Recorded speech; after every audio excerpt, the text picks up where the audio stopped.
Hey, what's up, Samuel? What's good? How are we doing, man? Talking hard steel. Damn freaking right, buddy. Yeah, buddy. That's right. I mean, honestly, I've been playing this game very little. I gotta be honest. So, like, literally just like what I played off on stream, like for a couple hours, and like a couple hours off stream. So, I'm in a very early compared to like the streamers and stuff like that. In a very early development on this character. So I'm freaking behind, dude. The stacking is pretty freaking stacks are pretty low, man. I got bullied in lane. Well, not quite, but yeah. But later on we have the PoE 2 reveal, which is going to be extremely interesting. What GG is cooking. I don't know if you saw, but the PoE 2 on Gamescom, the PoE 2, the full release got revealed, the date time. Which is going to be like the middle of December. Which is really nice. How are you doing, Samo? At least you got to click play? Yeah. How are we doing? We hyped? Are you playing something nowadays? Even? Freaking clicking something? Or just freaking slacking, dude? No, maybe that's for the better, actually. As long as the gym is alive, then yeah. That's good.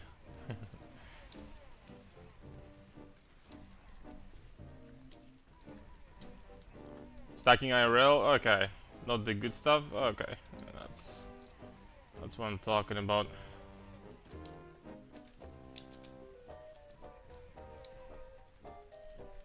Busy with IRL is certainly better than busy with freaking playing video games, that's for sure.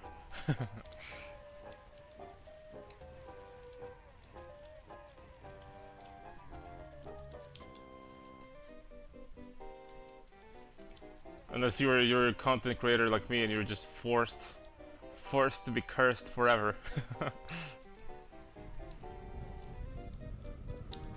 But I'll be a lawyer in some years. Is that what you're going for? Damn. I didn't know. Why would you never freaking said so? You're doing like some like you're like attending school right now, like trying to learn. Oh, studying for 4 years, I see. I didn't even know. Fallen kings, bless me with your souls.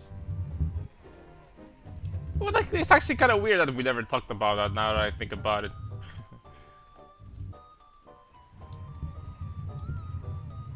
That is a coincidence indeed.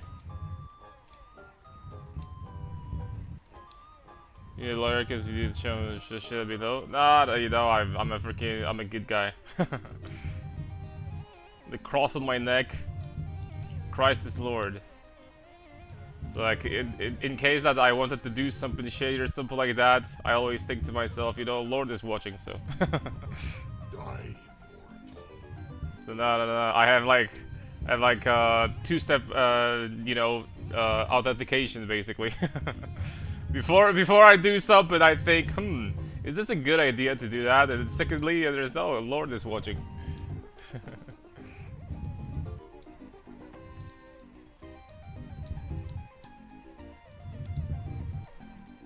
Oh, PoE is gonna serve you well? I think so. This league in PoE 1 went surprisingly well, by the way. I mean, surprisingly, it's just slowly but surely we're growing. It's just hard to grow in PoE 1 when the players, basically the streamer base is like so established, right?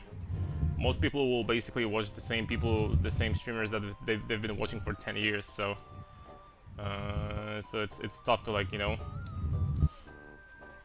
to grow quickly in that environment, but I'm working on it. I'm working on it for sure. You know, with this amount of damage, this boss still goes down really slow. But with this amount of damage, at least he's dying. At least he's dying. Took us, what, like 2 minutes to kill this guy? That's not too bad. Maybe 3. I can do this. There we go. There he goes. We got also Gurak's Soul. What is this? Whatever, like a quest item for something. Energy, bada beam, bada boom.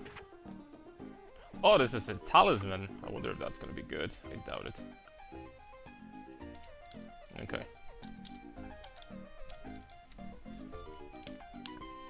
I guess you have a decent reach on YouTube? Yeah, the freaking the last guy that I made for strength stacking did 40,000 views on YouTube, which is... No, I'm not saying that to brag, obviously, because what's the point? But for me, in PoE 1, this is like, you know, really good numbers. I've had videos in PoE 2 with like a really good reach, but for PoE 1, it's you know, it's not easy. PoE 1 is also smaller than PoE 2. PoE 1 is also definitely smaller. It's 10 Nasus videos. Oh, nowadays yes, but before when the algorithm kicked in, when I started getting bigger, then some of my videos had so many freaking views. People wanted to watch Nahus. But nowadays, sure, it's just slow down. And now that I think about it in hindsight, I definitely could have done things to like grow better and bigger, but I guess that was... Maybe it was the destiny. Maybe Lord wanted me to stream PoE instead of like losing my mind in League of Legends. Maybe this was intended.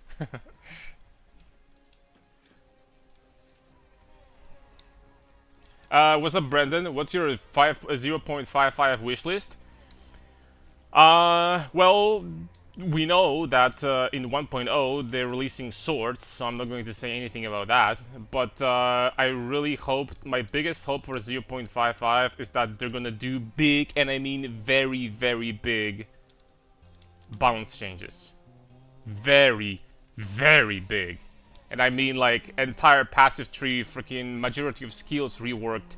That's honestly the only thing I really hope for.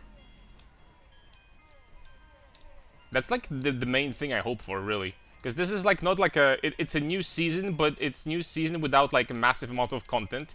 But I'm sure it's gonna be a big patch as well, like a massive freaking patch, right? Because they've been working on it for like a couple months now, so this is gonna be a huge patch.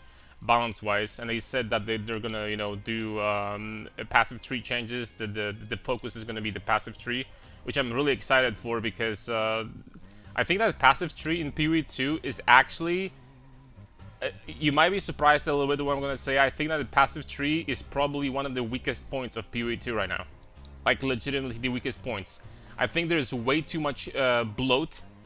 It's completely counterintuitive because it was supposed to be good for new players. Meanwhile, in PoE 2, there's already more nodes on the passive tree than there is in PoE 1, which makes absolutely no freaking sense.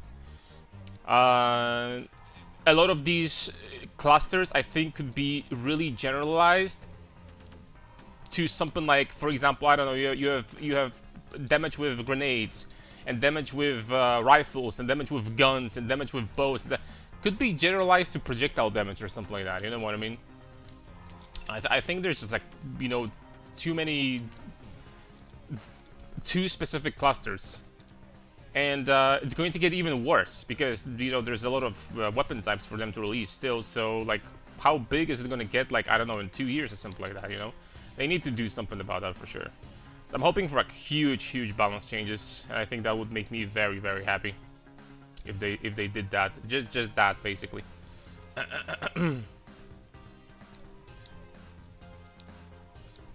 Do you remember your average viewers with League at your peak? Average? I mean, like, I had above, like, 100. I was peaking at, like, I don't know, 200 sometimes. Sometimes I had 200 viewers. And on YouTube I had a lot. On YouTube I had a lot.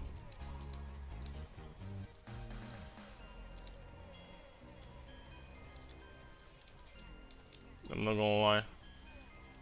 When the algorithm kicked in, this was kind of like a... This gave me a glimpse of how much, basically, big YouTubers are making. How much money they're making. It gave me like a glimpse.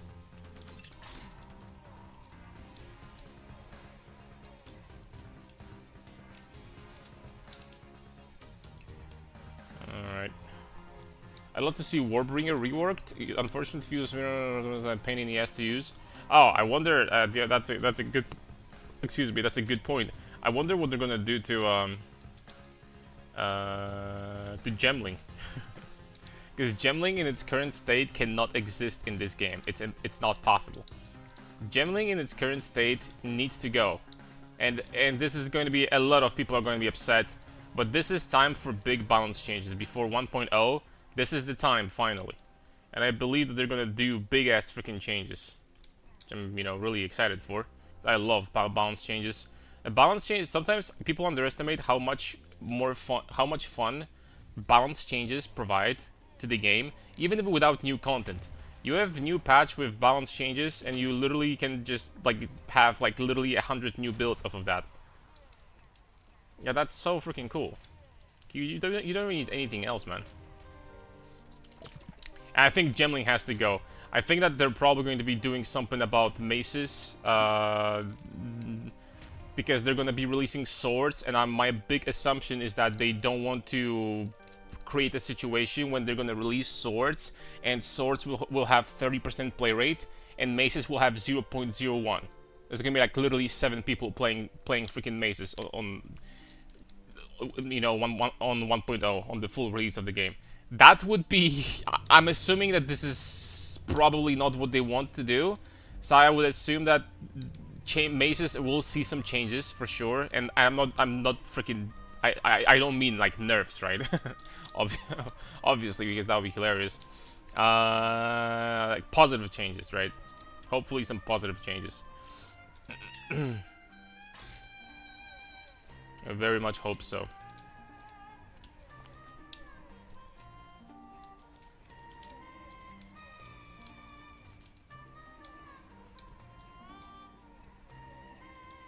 Shield bearer crown. It's actually a set item for me, I think.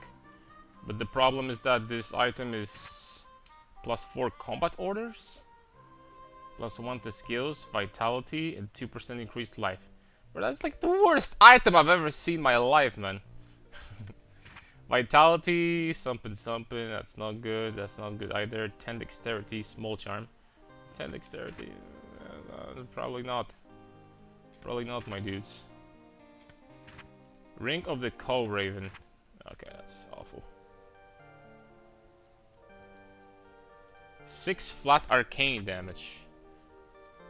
Wait, that's perfect? That's a perfect roll. 4, 4, 6, 6 damage. And now 4, 4, 5, 8. Bro, vitality is giving me more damage than this flat over here. That's something. But maybe this small one is gonna be sellable.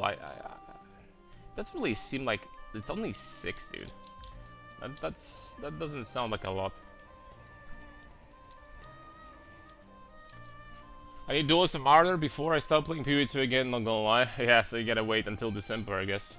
Crit rework 2, so it's not every top tier build being a crit build. Out of curiosity though, what would you do about crit? I'm kinda curious. What would you do about crit to make it, like, quote unquote better? Nerfing jewels? Because, like, that the reason why crit is so strong is because of how strong jewels are, right? That's one of the reasons. That's a big reason why. Grand Charm of okay, that's not good. Dimensional Shard. Yeah, this area is pretty good. It's dropping some stuff, some loot in here.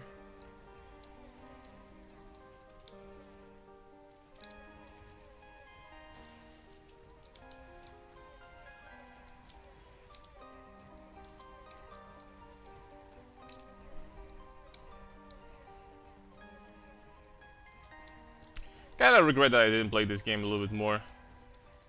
This is a really, really fun game.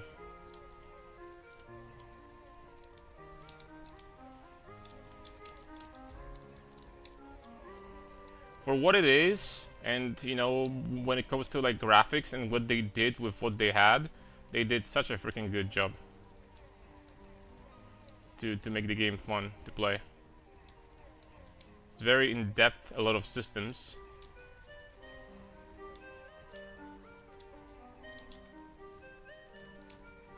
I'll level up in a second. There we go. And this level up is pretty good, +5 to all attributes, but next level up is going to be even better.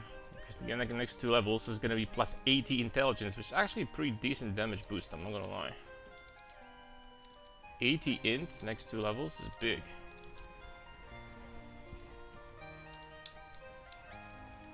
Yeah, but out of curiosity, guys, what would you do to make crit, like, less? I don't want to even say mandatory, because I gotta be completely honest with you. Like, majority of builds I do, they're non-crit. Vast majority are non-crit builds. And I'm one-shotting pinnacle bosses and, like, farming everything in the game. So, it's not like crit is mandatory, I don't think. But it's true that if you want to scale damage, then late game the best way to scale damage is obviously to go crit, right? Because jewels are so powerful. So, that is true. Elder Heart. Emir's Frozen Tear. Under no circumstances that is going to be worth it.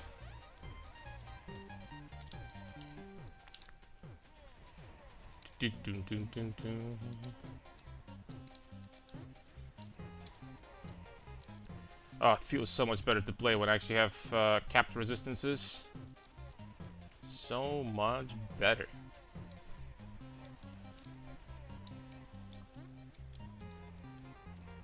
Because before the stream, I got some upgrades. Got some upgrades, by the way.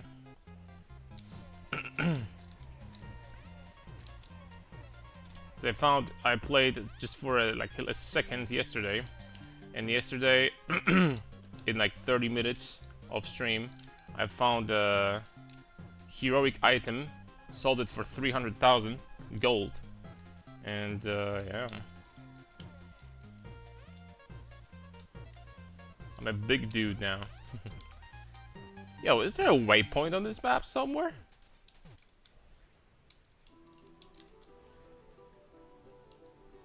Oh, hold on. I'm going the wrong direction. Yeah, if I missed it, I'm going to see later. These maps are so freaking big. I can't see for the life of me.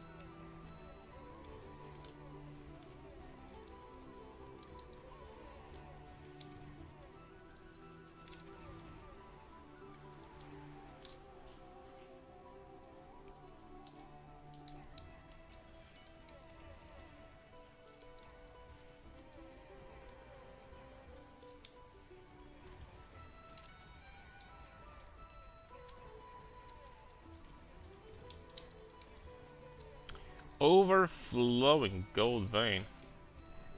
Now I've noticed that I've been opening up those chests, those golden chesty boys, and it does require a key every single time. Key is worth 180 gold, and I'll be completely honest with you.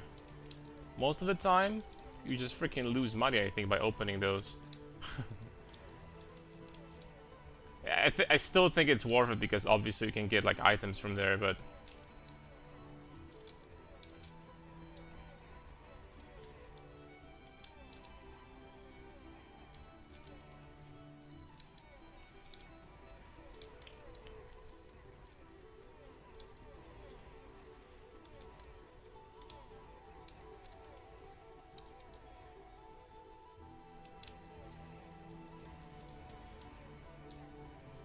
Heavy duty. Is that a belt? It is. See, I don't even know what that is. I'm an expert in this game at this point. Easy peasy.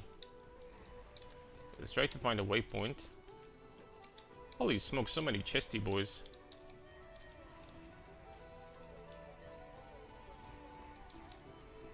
All these chests.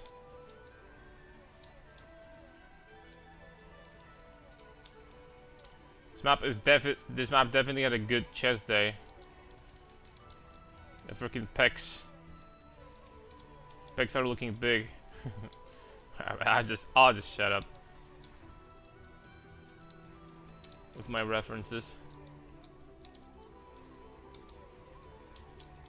Sir Ungar. Treasure Gobbler. Multi-shot. Stone Skin. Something something. He didn't drop anything. This monster was all talk at its 7,000 modifiers. Look at this. What did you drop? Sold so much? For 300,000, I sold. Can you check the history? This was like a two-handed mace or axe, I don't remember. That was for lightning. I was giving lightning skills and a lot of attack speed and something. Fizz damage. Chosen male. Alright, I'm gonna check in a second. So, by the way, how are you doing, Any? How are we doing? I bought some upgrades for sure. I got a setup here with Pendant of Eternity. This amulet is kind of cracked. It gives you 86% faster cast rate and 40% damage. And this is dirt cheap, by the way. This cost me like 3,000 gold. And then I got something like this for 60k gold with attributes. And then I got this for infinite mana recovery. Also for like 3,000 gold or something. And I'm golden on mana. I can spam all day long. And I get the shield. And I got Zealous Deathbringers. I'm not gonna lie, apart from one gloves that I've seen, these are my biz. These are like literally biz gloves. I don't know what beats that. I really don't. I really don't know if this can be beaten, apart from like Angelic. Doing good, being grinding Hero Siege. Oh man, I kind of regret that I didn't play more. I guess we still have time, so it's okay. Because PoE 2 is gonna be released in, in a week. Today we have basically the patch notes and stuff like that. But I mean, I hope so at least. The remaining time before PoE 2, we're gonna be spending grinding this game. The more I play it, I think the more I love it.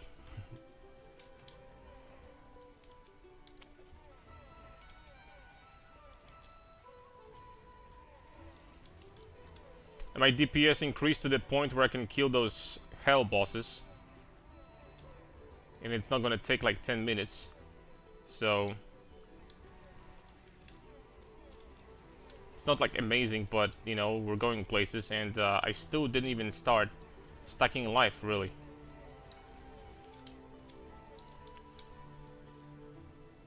PoE 2 releasing December 11th, right? Correct.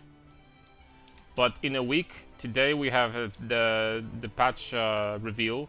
In a week we have like a big balance patch being released with economy reset and everything. So it's basically like a new patch, basically. New season. I'm really excited to see what they did, because you know, balance changes is where it's at in my opinion. I'm usually mostly excited for balance changes. Content, you know, content comes and content goes. Stuff like new leagues and stuff like that, of course, super fun, but you know, theory crafting in PoB and doing all that stuff, doing new builds, this is where it's at, man. I'm sorry. This is where it's at.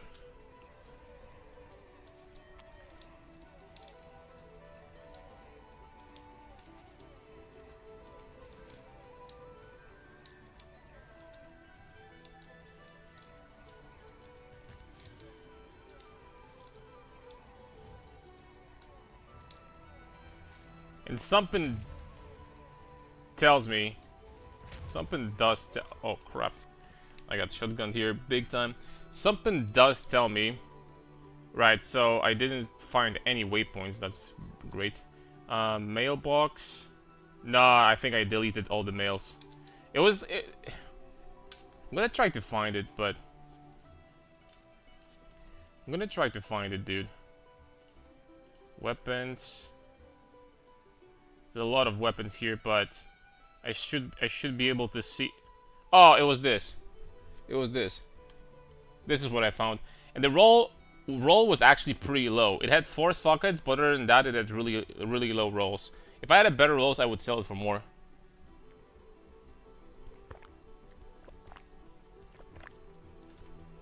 Sakopui Muri. Or whatever. And hold on, we also have quest. Finished. What did I do? 15k, got 18,000 experience. And 3 useless runes. Okie dokie. 15k gold, I mean, I'll take that. I'll take that, TD Bank.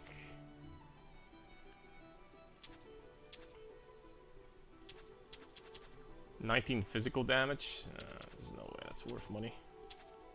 You know what? Out of curiosity, since I have this belt here. Okay, it's too late. I'm not buying it back for 6k. I'm sorry.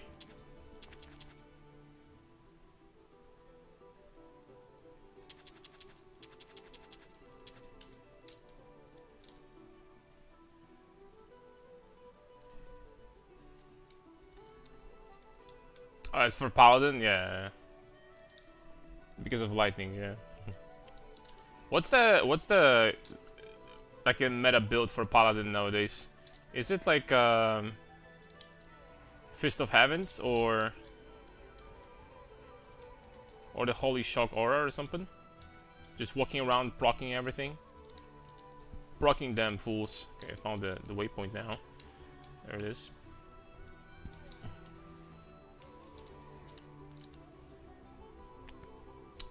Waypoint number 1. Charge is freaking a balanced skill for sure.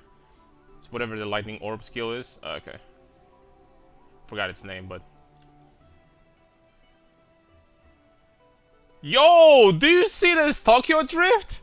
Yo, I made it in 1 charge. Well, you know, 2 charges.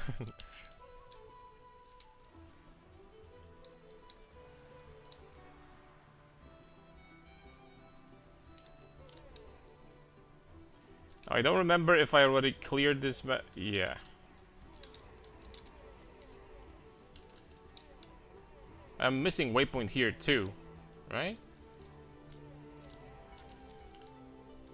I think I'm missing waypoint here too.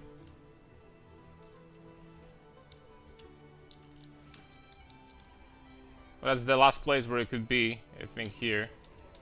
Okay, we have Chaos Shrine of Greed.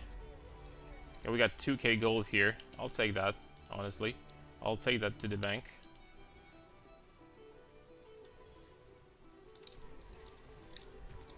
$2,000 gold pieces. Así es. Así es, señor. Gracias. Oh, there it is. It's so hard to see these waypoints sometimes. There we go.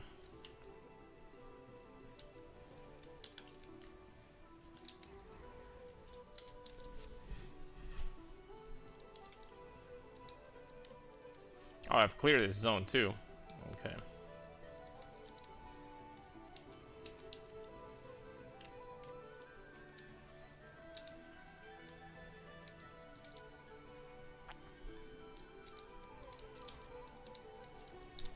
The difference between having resistances and not having them is so massive though, I will say. Such a massive diff. Okay, this we did already. Now we're looking for what? Waypoint I already found. There we go. That's a lot of people here.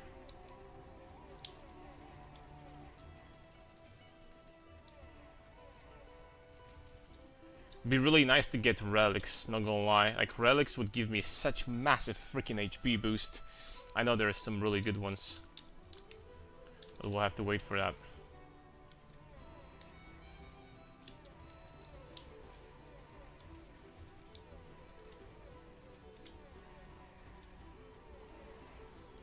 It's gonna be a grind to get to 1 billion damage with this skill. Later on in super late game, when we're gonna do like resistance, like negative resistance stacking with insane amount of life, I think the damage is going to be potentially very, very good. But for now, not so much.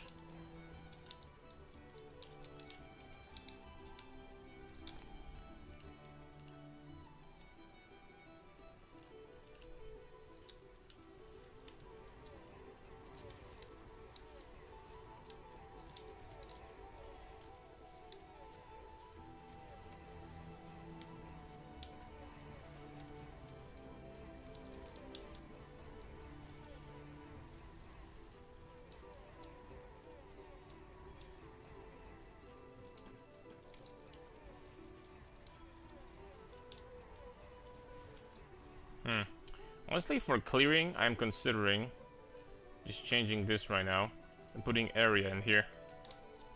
For clearing, I think this is gonna make a lot of sense. Oh yeah, it's so much bigger.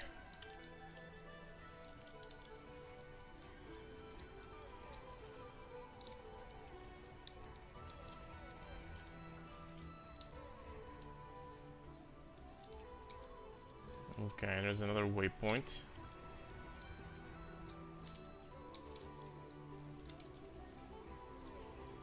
Could also, I guess, invest into a little bit of area on the passive tree.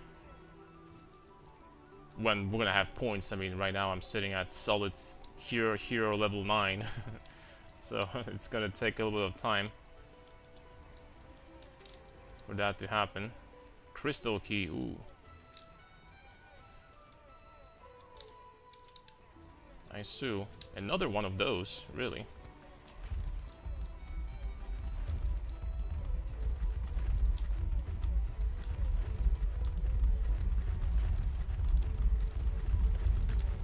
Yo, what's with these rocks? There's so many of them.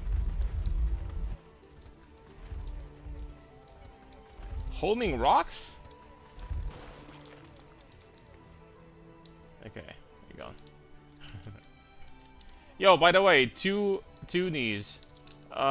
Is there like a good is there something expensive with these cards, by the way? Is there like a bunch of cards that's actually expensive, or all of them are ass?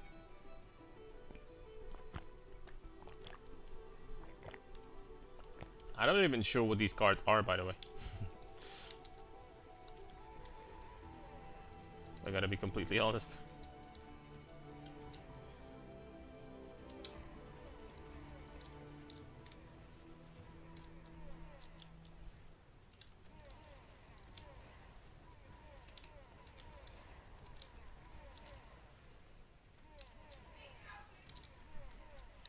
Maybe I will say, when you're playing the game and you're not like a hardcore expert, it's so useful to have someone in the chat that knows what's going on. So useful. I even had, when I played before, some time ago, Hero Siege like a year ago, I even had Graxi in the chat. He was telling me what to do. Explaining things.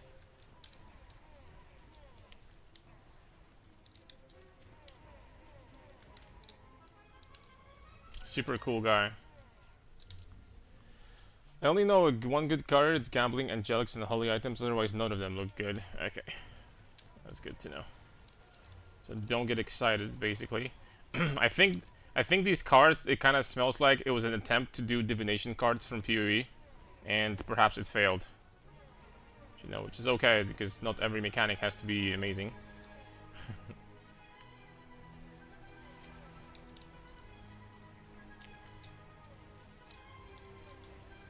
Right off the bat.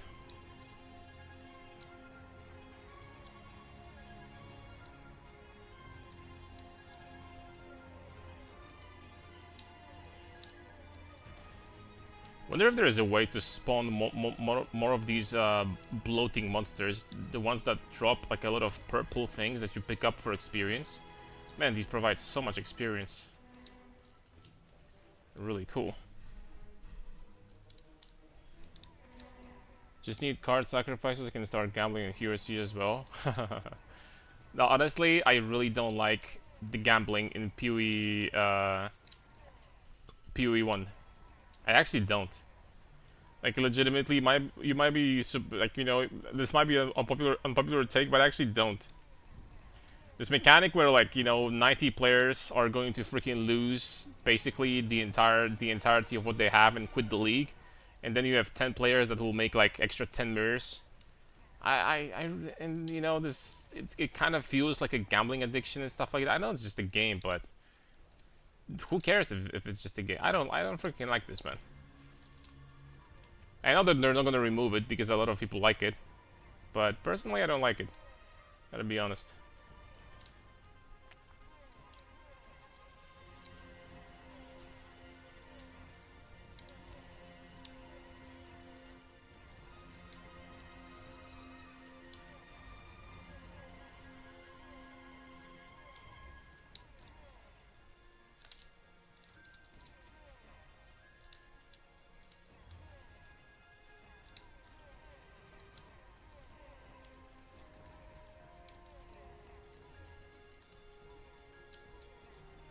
Divine magic resistance.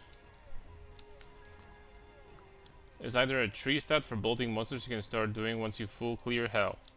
Oh! Oh, that's freaking incredible. That sounds amazing. These bloating monsters give... the pack of them gives so much XP. And, not gonna lie, the passive tree looks freaking insane in this game. Actually powerful passive tree. A lot of nodes are crazy strong. So it would make sense to want to get as high level as possible, as quickly as possible. Alright, did I? Yes, I do have waypoints. What charms do we have? Not gonna lie, I might need 140 life. I might need, oh! 25 magic skill damage? Yo. Okay, that's gotta be better than this. 453. 453? 453. 453? 477. 6% more about 5% more damage, something like that.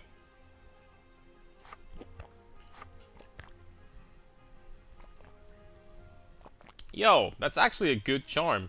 Can't believe this. 32 life. I can't believe that we found something. Tree stat for... okay, skip a lot of seasons. That was a card Gambus anywhere near as bad before Mirage League. By bad, what do you mean exactly?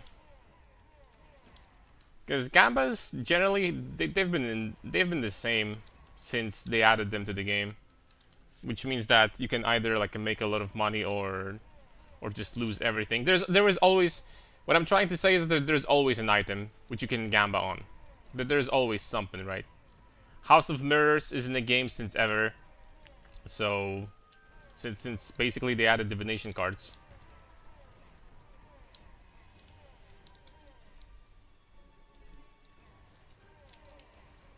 So people always gamble. doesn't freaking matter.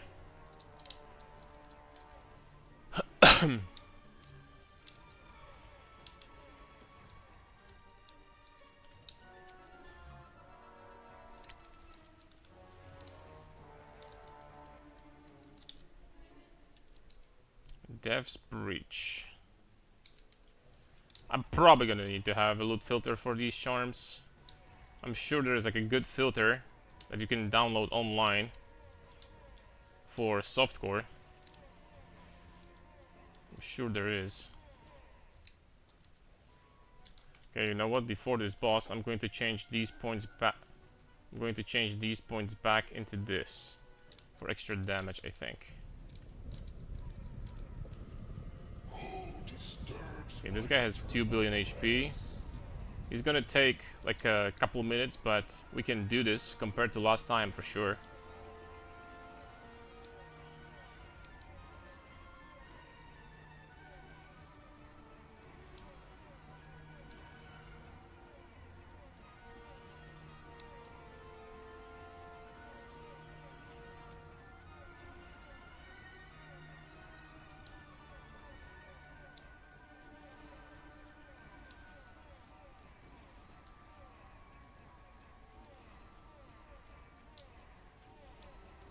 How much damage I have per second? I don't know, 20, maybe 25 million or something like that.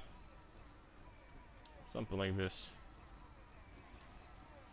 I am out of mana at this point.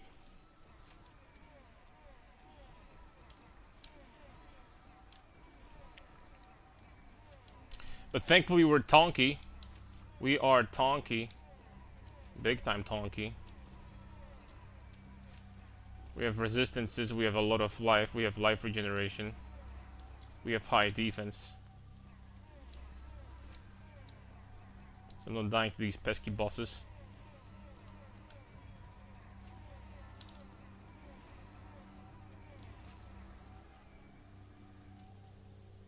We have no mana again though.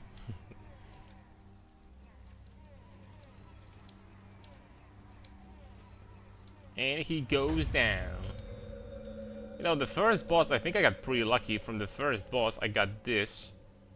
Gurak Soul. From what I remember, these were pretty rare the last time I played this game. These are pretty damn rare.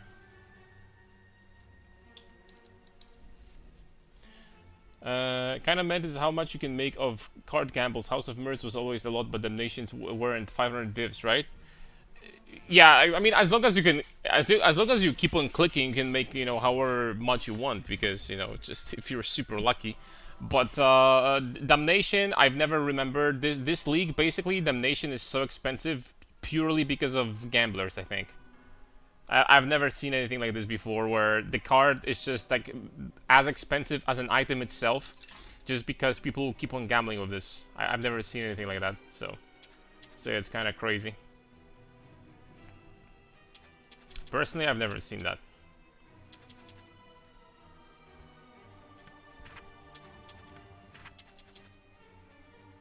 So yeah, this league is just like an exception. I don't know how this happened, but it happened like that, I guess. Alright, I wonder if there's like an armor that we could get. I mean, this armor is 14 faster cast rate plus 3 to skills and resist. And this armor is...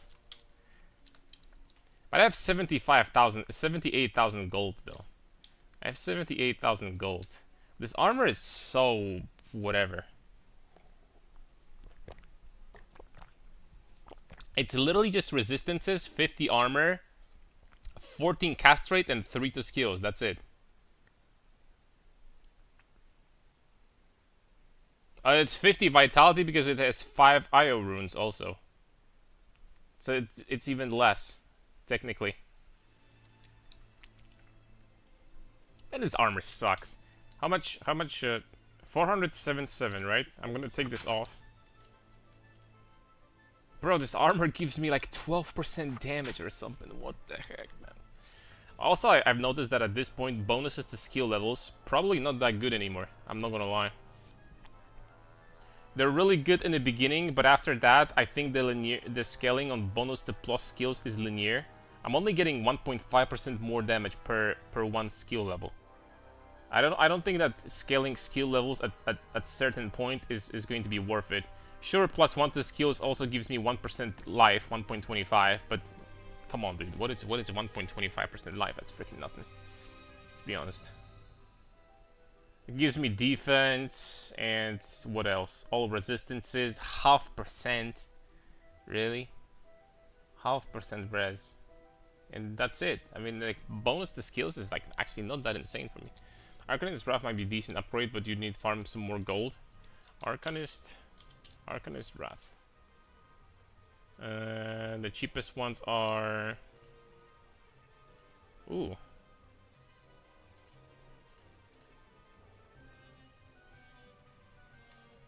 Okay, so... Oh, these are corrupted, that's why. A non-corrupted one is 100. So, cause your arcane damage skills to inflict shadow burn on monsters for a short period of time. 135% damage. I wonder what that 135% damage means. That being said, this chest has resistances, minus res on enemies, arcane skill damage increased, all attributes, intelligent added as arcane skill damage, arcane skills, all skills, and up to 6 sockets. This chest is freaking insane.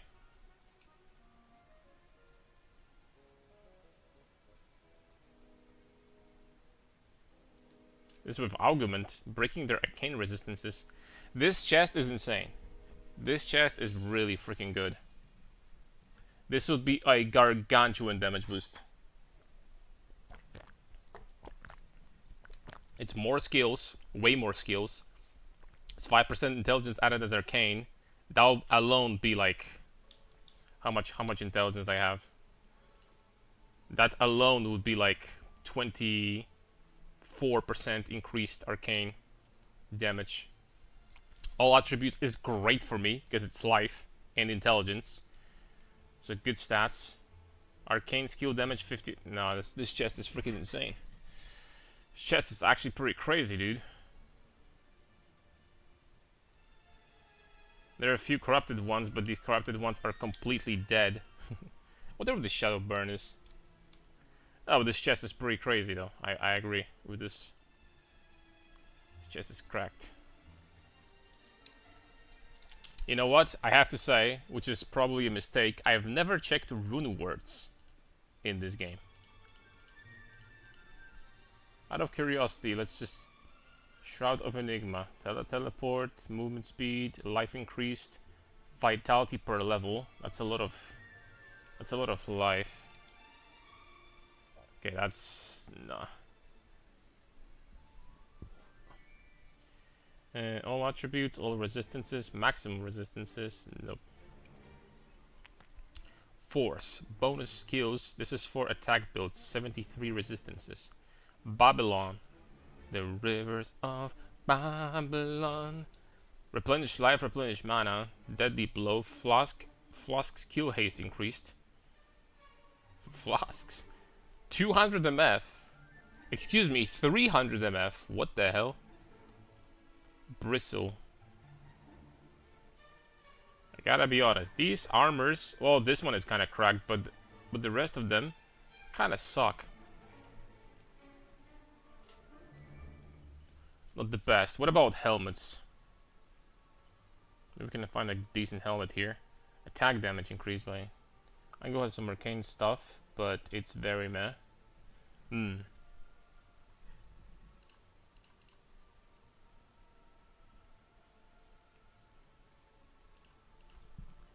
Crown of the Antichrist. This is very expensive though. Resistances, there are minus projectile speed, landmine. Plus 2 skills, and I mean, this would be like 7 million times better than my current helmet, but... Curse. Random skill element, magic skill damage increased, mana increased, all resistance increased, magic, well, honestly, by sacrificing your victims to the temporarily gain increased movement speed and arcane skill damage after killing a monster. You know what? This is freaking great. This actually would be huge for me. This is a really nice helmet. Like, way better than the one that I have, for sure. What? Vex. Plus 8 to all skills. And lose control of your movement due to tragic state of mind. I'll pass, dude. Doesn't that mean that if you're just like going right, you're just going left instead? It just reverses the movement? It could be this. I'm not sure. Physical skills, that's not good for me. Light Forge. Nirvana, 4 bonus to skills, maximum weapon damage increased, glory. Gain for a short period of time when casting. Oh, yo, this is actually really strong too. Mana increase, replenish mana, magic damage. Well, okay, I gotta be honest, the stats on this are not that great. There's a lot of mana related stuff here, and I don't need mana, I have pretty much infinite mana at this point. Stasis damage increased, high voltage aura, level 30. 100% increased lightning damage? Yo, that kind of sounds like a lot. Okay, we have lore. Lore from D2 instead of, it's called Scholar and Thinking Cap for cold damage. Alright, out of curiosity, is that like achievable even? Curse. It's not, as expected.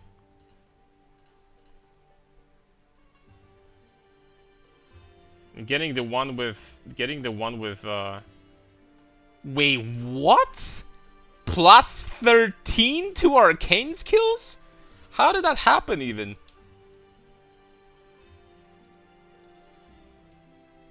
Yo, that would be like, I would jump to like 50 million DPS with this, I'm not gonna lie. Oh, it's the base item, of course. Right. 2.5 million, I'm not surprised, man. Alright, I will have to exchange that helmet because it's freaking atrocious. But, I guess not right now. I guess we're just waiting for the chest. I don't think for this price I'm gonna find any better chest than the one you showed me before. Belt is crappy, but for now it can stay. Boots. Oh, this weapon sucks. This weapon is what? This weapon is +3 to skills, and minus arcane resistance, and flat damage, which is not that great for me, and that's it. Okay, this weapon is freaking awful, dude. This weapon is actually atrocious. Any recommendations when it comes to weapon?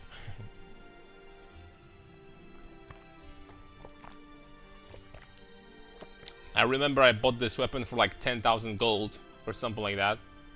It's not a good weapon.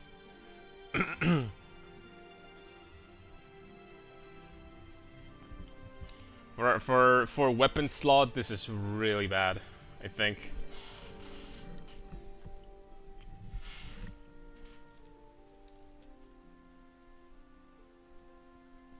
To look, I'm using a bad one as well. Haven't really looked. Okay, you know what? Let's look together. How about this? Is that going to be the best? You know what? I kind of like what I like to do is to do a weapon.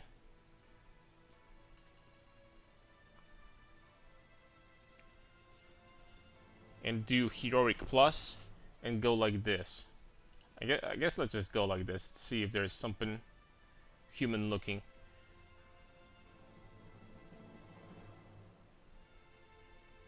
Okay, so there is Archangel's Phase Blade, 53 arcane skill damage, 30% arcane skill damage, 50 up to 60% faster cast rate.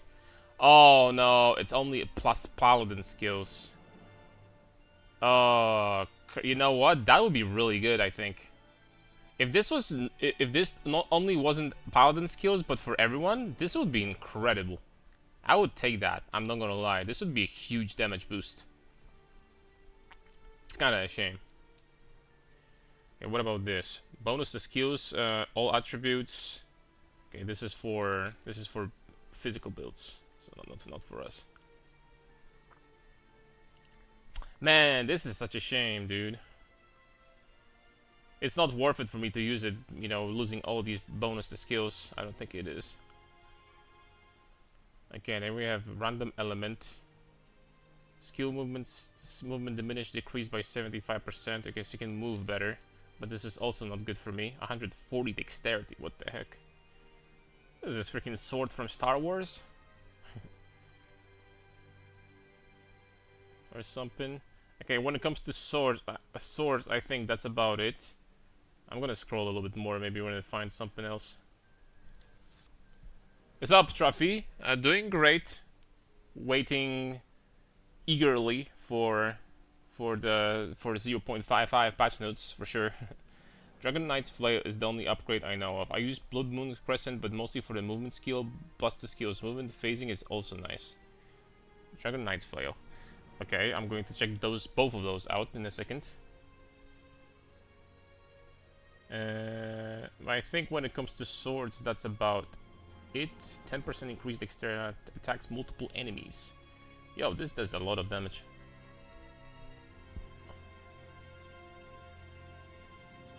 Grimtide Scimitar. No, when it comes to swords, that's about it. Let me check both of these, the ones that you mentioned. So the one that you're using right now, ceiling flood related issue is fixed. Oh, that's so good, man. I'm so happy for you, Truffy. So happy.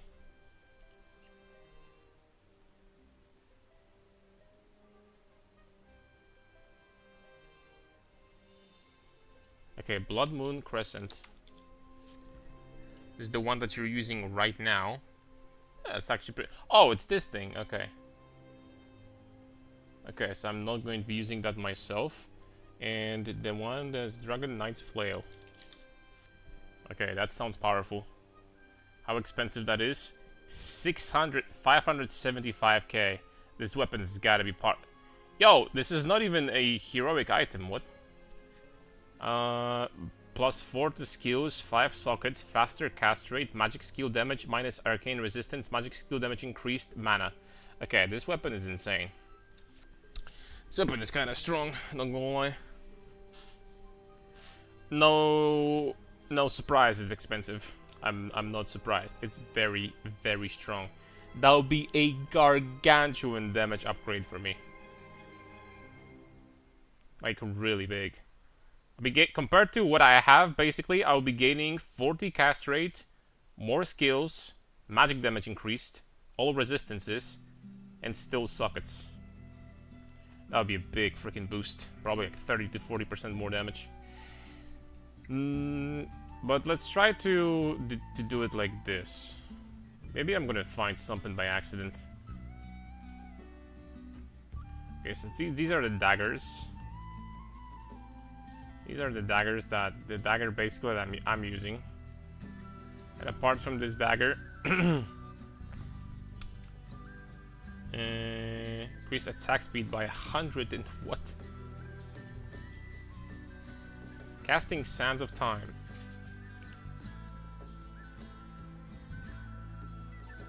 What? This dagger is freaking incredible.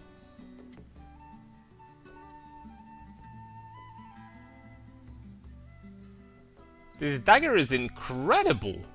That's a huge freaking boost. Plus the skills and plus the skills after that, and 72% arcane skill damage, 36 faster cast rate, arcane skill damage minus arcane resistance, and 3 sockets. This freaking dagger is insane. Am I blind? Am I freaking misunderstanding something? This dagger looks insane, dude. What's freaking called?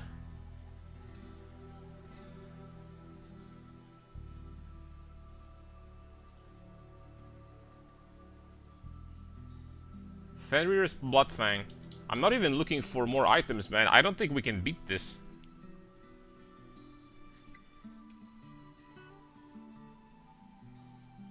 I don't think we're ever beating this. Plus 2 skills, plus 2, minus 24. It would be nice to have like a decent roll though. Crap. Plus 2, minus 15. Plus 3, minus 15. Plus 2, plus 4, minus 23. Level 29, Sands of Time. You know what? This is almost as good as we're gonna get. The Sands of Time is 29. This also matters, by the way.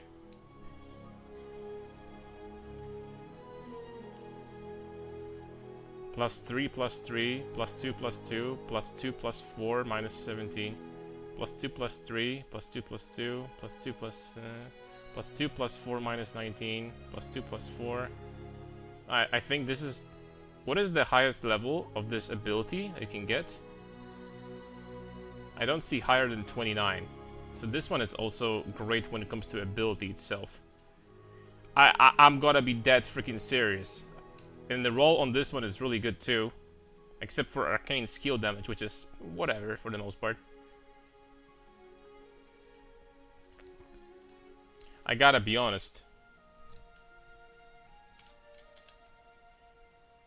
Temporarily increase your arcane skill damage and cast rate when casting.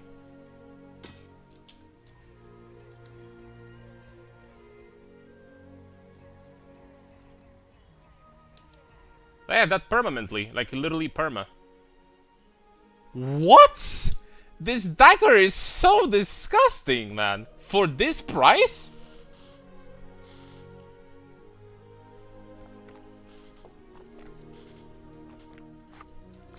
Hold on a second.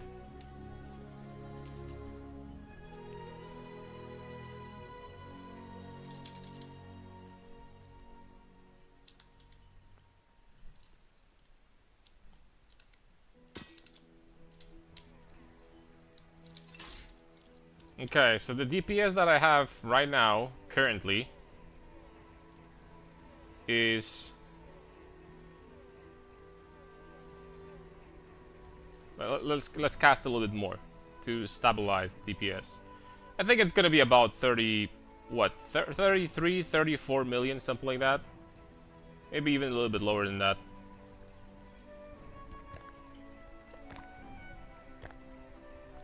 It's slowly going up again. I think it's gonna be something about 32, 33 million. That sounds about right. Okay. Now let's put this thing on. The fact that this lasts for 25 seconds is ridiculous. By the way.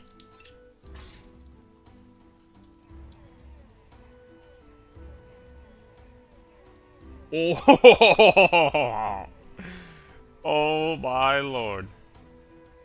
Man, it's gonna be hard to beat this dagger, dude. It's not gonna be easy to beat this.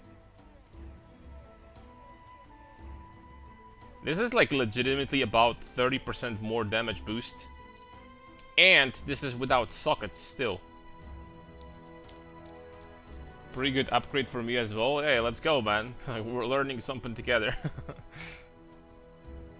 What am I gonna put in there, though? I gotta be honest. I've noticed that arcane skill damage boost, this flat arcane skill damage, isn't all that impressive for me. It doesn't give me that much. So I don't think that putting amethysts in here is gonna make sense. I think something else. But what am I gonna put in there? What will be like the best thing?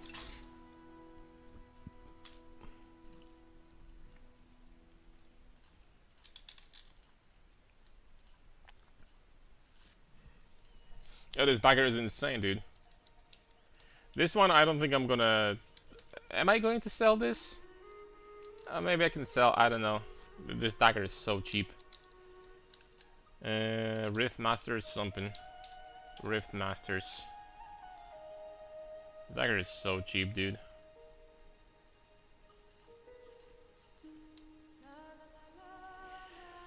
I mean... But it does have perfect gems in there, so I mean, maybe someone's gonna buy that for 20k or something, I don't know. So... Still run amethysts anyways. But since I don't have money, I don't have even perfect amethysts right now, I'm thinking about just putting Del runes for arcane skill boost, and that's really it. Oh, you know what I could also do?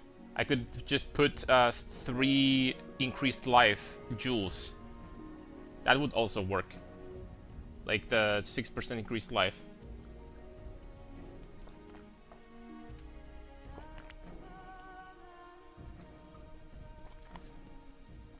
I'm kinda considering it.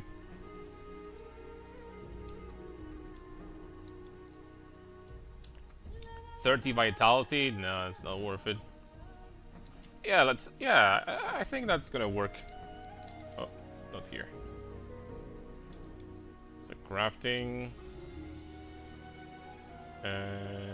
Jewel... 6% life. 18% life bonus. Why not, dude? Okay, we broke through 6k life barrier now. Very nice. Oh, and that damage also was without arcane break, so damage is actually even higher. And the damage should be pretty good now, actually. Let's go.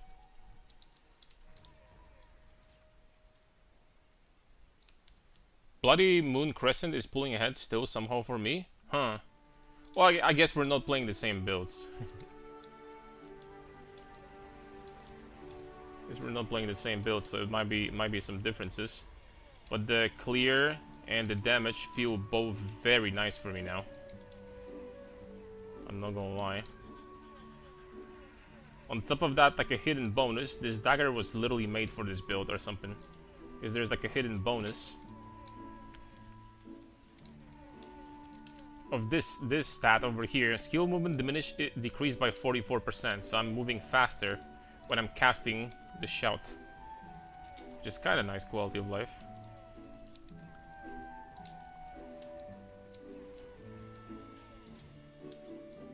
Ooh, we have a tower. Excuse me. Oh. Developer of the game, Tau.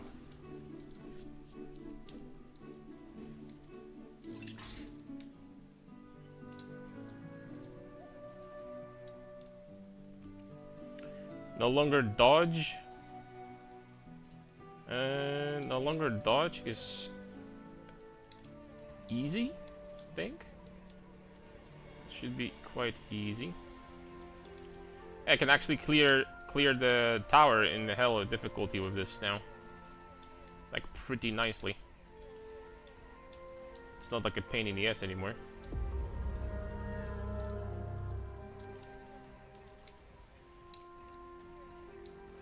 If you're not gonna die, that is. Gonna have more dangerous modifiers later.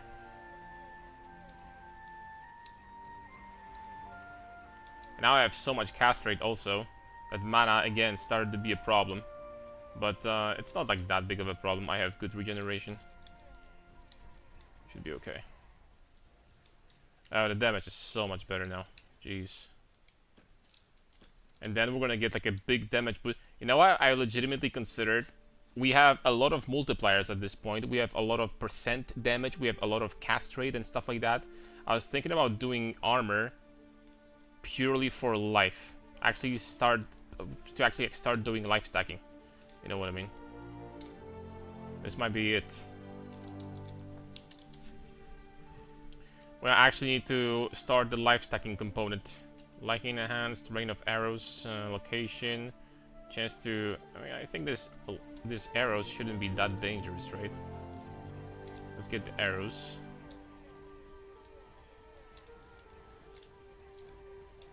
Shouldn't be that bad.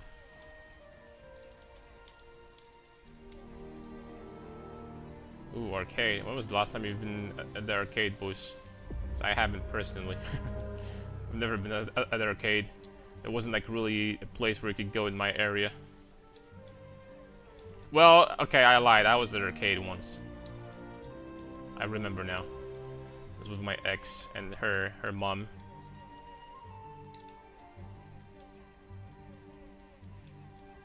So I have been once. Ooh, Oath of Mana.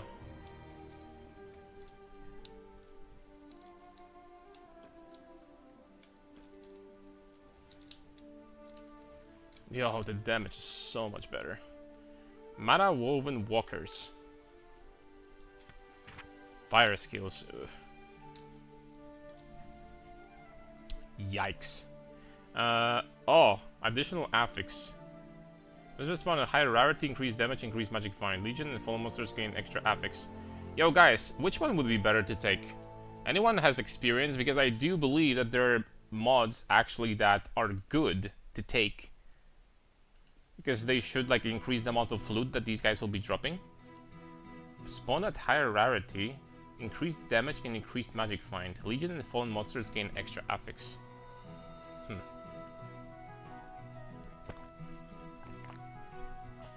Or just straight up additional affix.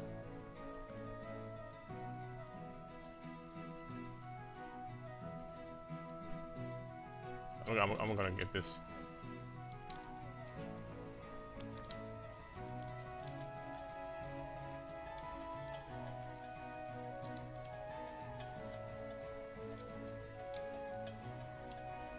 Oh, I forgot. We get level up to take also. This level up is going to be pretty big, actually. What do you think, bot simplex? Oh, 1 second. I'm gonna read that just in 1 sec. So I have a situation over here. There's a lot of people we need to deal with. So many freaking people that have it coming.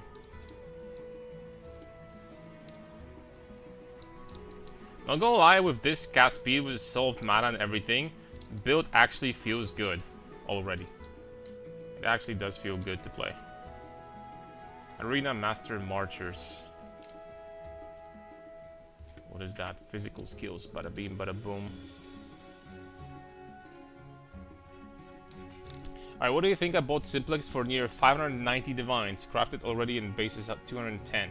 Is it the right decision, or should I try to recomb at least once? I cannot answer that with certainty. I cannot. It is your choice. You know what I mean? It is your choice, man. It is what it is.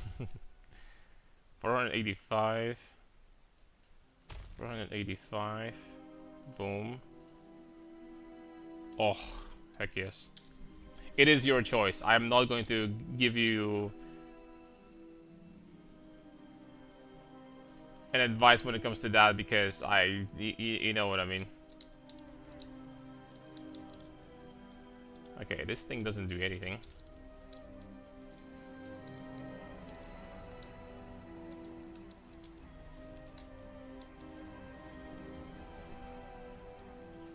What's up, James?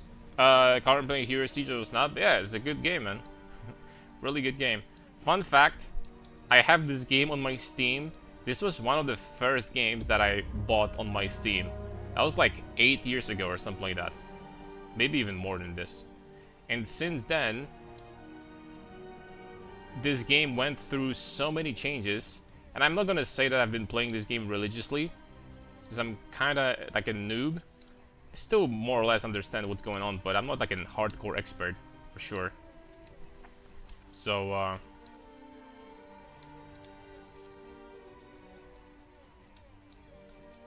it's kind of fun to see it, like, you know, it's been developed this much and it's actually a really good game now. It's really fun to play.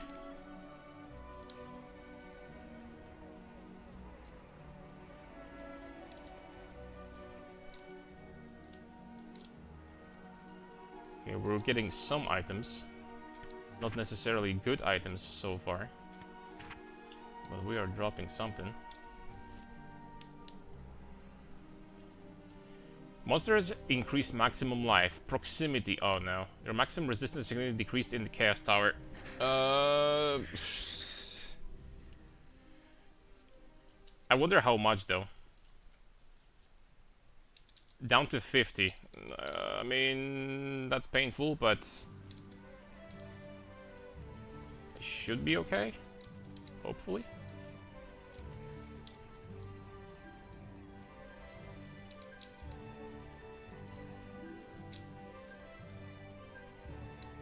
Minus 25 res is a hefty freaking penalty, dude. I'm not gonna lie. You know, on a build that I'm planning to do, this would actually be a benefit. Well, it wouldn't be a benefit because no, it wouldn't change anything. It would be a free mod, but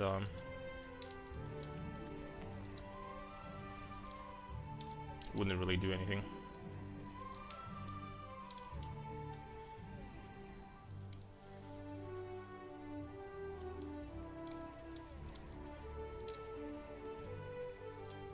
Okay, that wasn't too bad.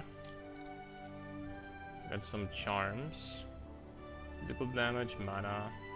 Okay. You pick some patch and PoE 2 looks good. Just you wait. Maximum life is significantly decreased. You have a chance to morph into Steve when casting or attacking.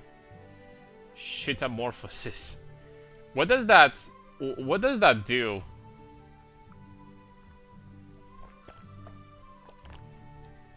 What does that do, by the way?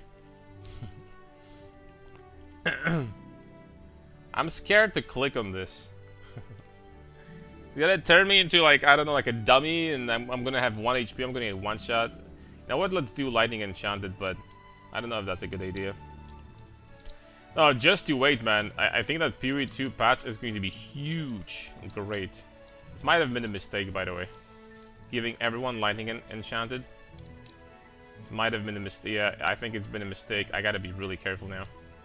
Not to walk too close to the enemies. Which, don't get me wrong, I can do. I can't be just playing safe. It's fine. For the most part. I think I should be okay.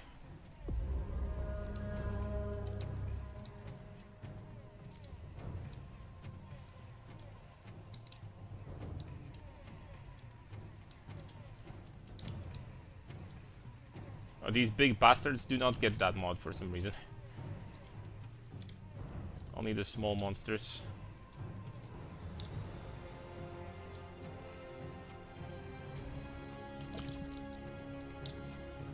Okay, out of mana at this point. Gotta be careful.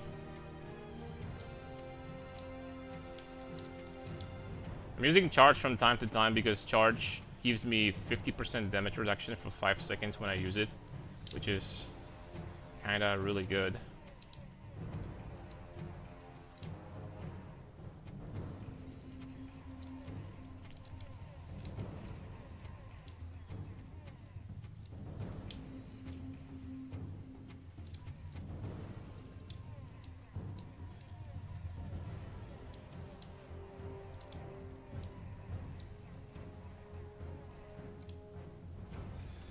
Okay.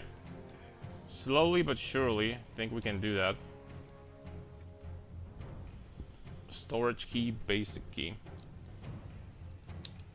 Understood, thanks. Strength stack is very nice, but hugely pricey for sure. Yeah, to get like really, really crazy equipment, and you know, it does get expensive. But it's one of the strongest, if not the strongest archetype in the game, so... Tied with armor stackers, I think. So you gotta pay for price. Targeted by death itself, spawning multiple sites. I don't like that. Monsters have a chance to unleash a random death rattle. Chance on death to throw an explosive to explosives or short delay. That doesn't sound too bad. There's only one problem. On this map, I can't see anything. For the life of me. I really don't like this map. The bloom is set up to the freaking absolute max here. Or the brightness or whatever.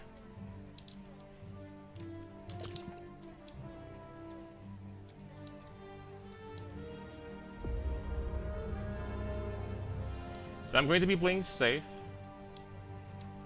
Better safe than sorry.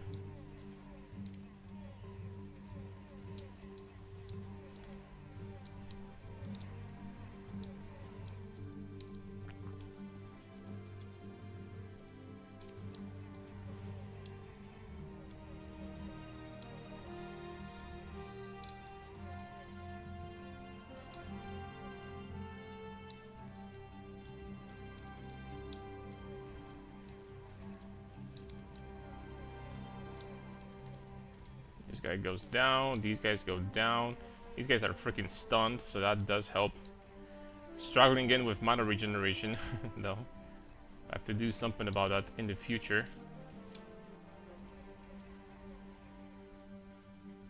And this guy goes down. There's 2 people left.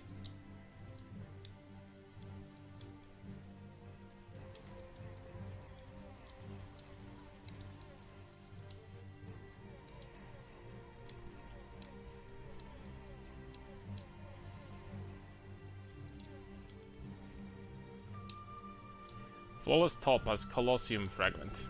Alright, this is what? This is floor 8. 3 to go. All monsters become Arcana. Oof. Mana Devour Affix, draining mana around them. Oh, I'm not taking that. Let's do Arcana, although...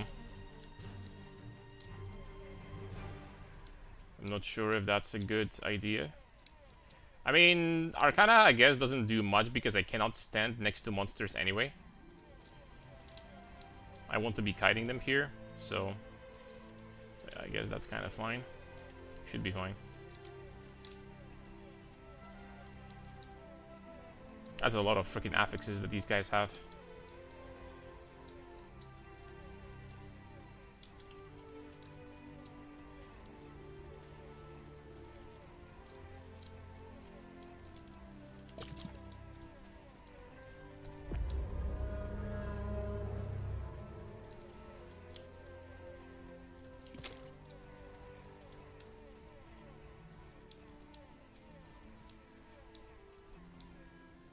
Okay, Oath of Mana.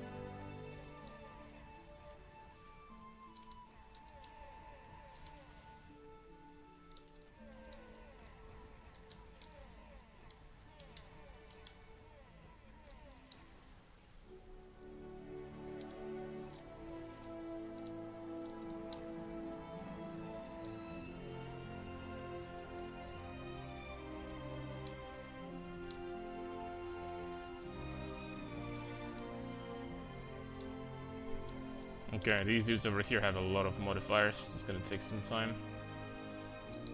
I mean, my mana regen is definitely at the point where it doesn't feel bad, right? For the most part, I can keep on casting all the time.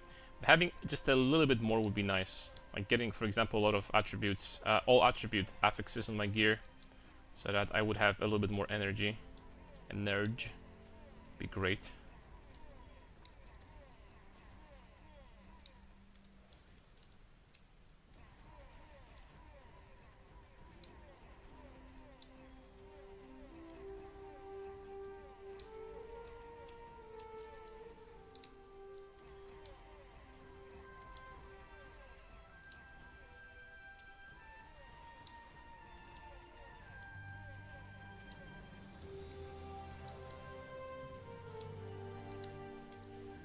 And there they go.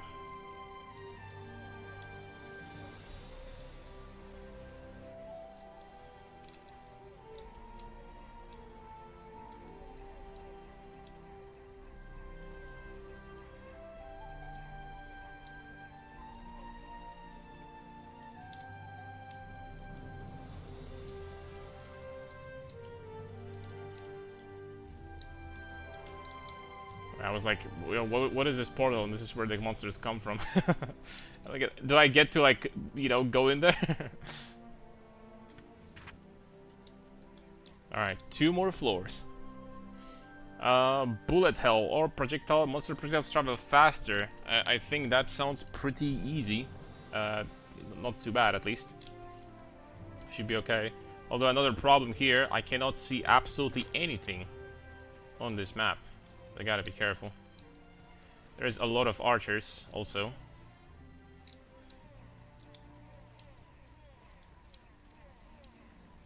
From what I can tell.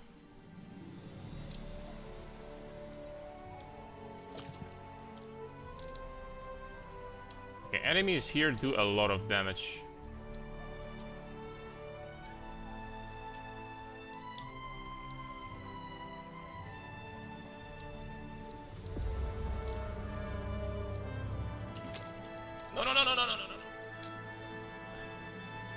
I can't see the lightning projectiles for the life of me. I guess you guys can't blame me for that, because how am I supposed to see anything on this map, right? It's kind of like PoE. If you're making a build that has to see anything on the screen, then you made a bad build, right?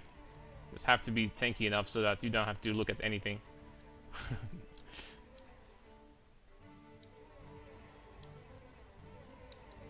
And someone might be draining my mana or something like this. I'm not sure.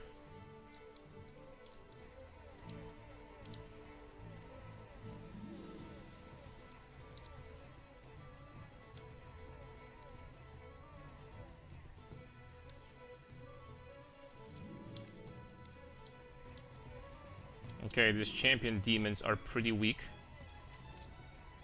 They don't have a lot of HP.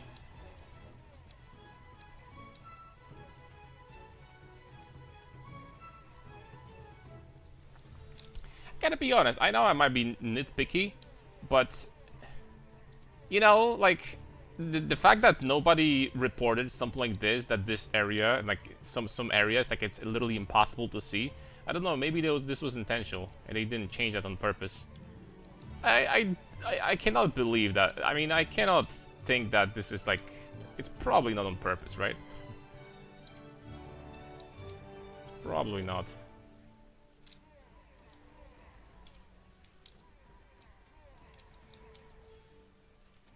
This affix, by the way, that creates this burning ground is completely free. This burning ground doesn't do anything. That's a free affix. It's good to know for the future. Okay, we got this. Small charm. We got level up. Another 40 int.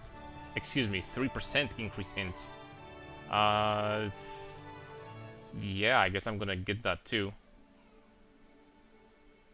Don't save. Okay, so 3% int is 518 damage. 3% int is going to be 530 damage, so about 2.5% more damage. I mean, it's okay. Colossal boulders spawn inside a tower, traveling in a circle around the floor. Occasionally become targeted by death. I have to click that, I think. I think I have a choice.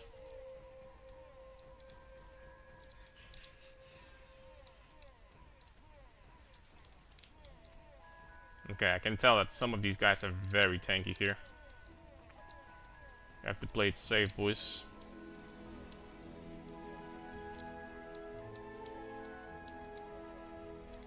These block archers are taking no damage. The shielding, arcane curse, something something, they're gonna be very tanky. Hard to deal with.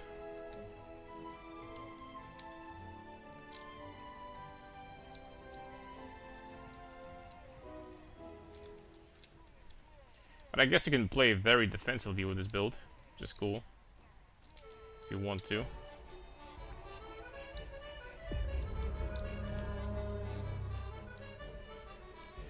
Ooh, these trees are going to be kind of scary. I just spawned.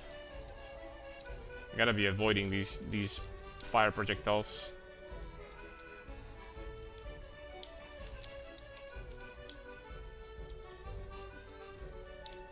There's gonna be a lot of them.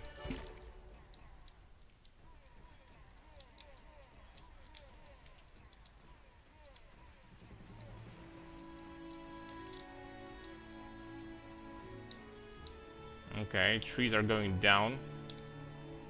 We're cutting them down, boys.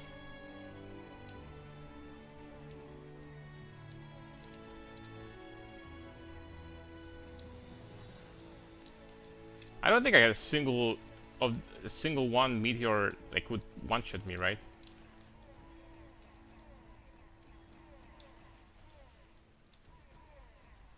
Even with the penalties that we've gotten. Okay, trees I think are dead.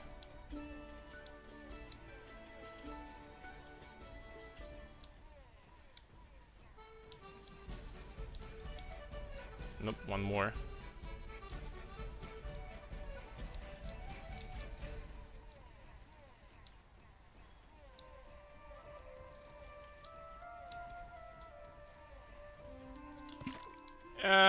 I got hit once. This doesn't do that much damage.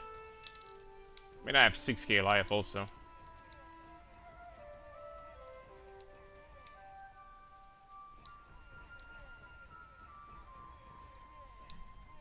Damn it, this guy is tanky. What is this, Peugeot? From PoE 1? This is one tanky guy. Alright, there we go. Some leftovers though. Oh no, this guy is, oh crap. It's full HP archer again in here. That's gonna take some time to kill that dude. Alright, it's fine. You see, we definitely made some good upgrades because we can clear tower rather safely now. Let's see if we're gonna get something good though.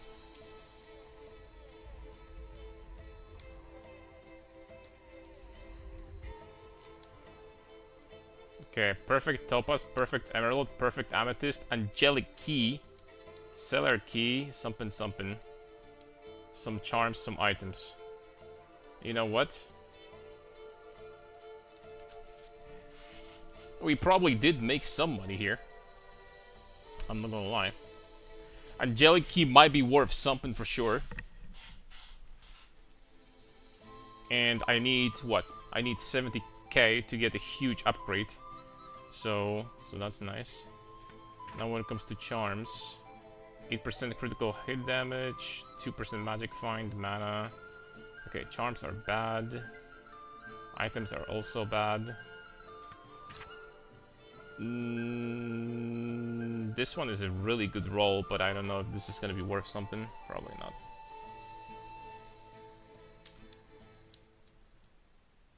Okay. Very nice. Oh, and we have the league mechanic also, right off the bat.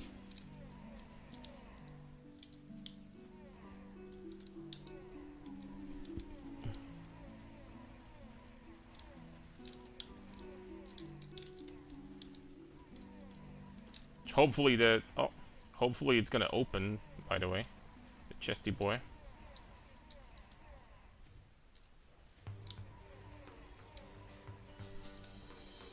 When is the reveal? What time is this? It's gonna be soon, actually. Let me check. It's gonna be relatively soon.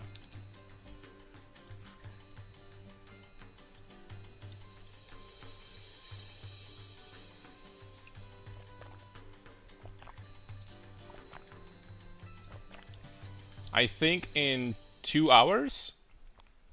2 hours minus 7 minutes. I think something like that.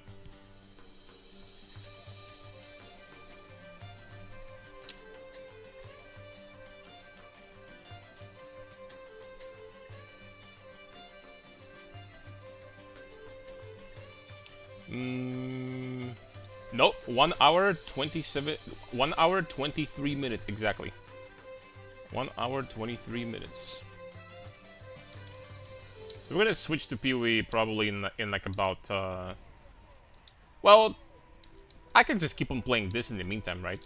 until literally the stream is gonna start. So.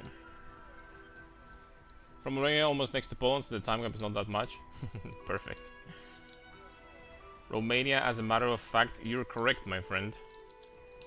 We're basically neighbors.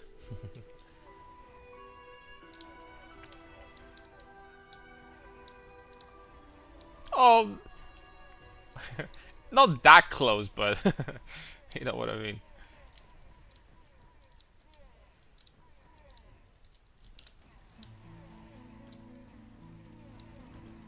It's not so close to the point I'm gonna shout. You're gonna hear me from a different room, but it's pretty close. Oh, so much XP. Almost 10% XP for that pack.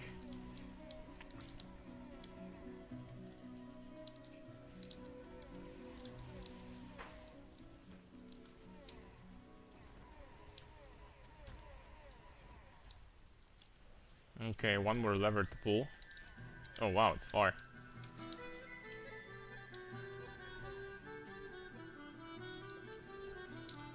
Can I open this?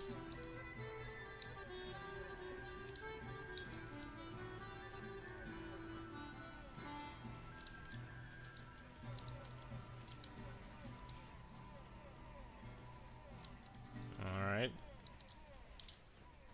Ooh. That is a lot of people right here.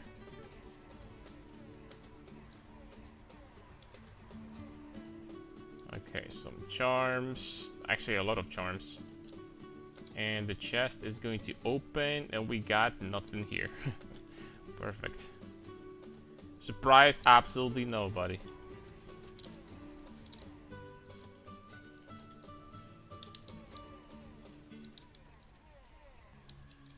Okay, let's see if we can sell some of that stuff. Doom, doom, doom, doom, doom, doom, doom. So Lost Wizard's Barrier, that's worth nothing.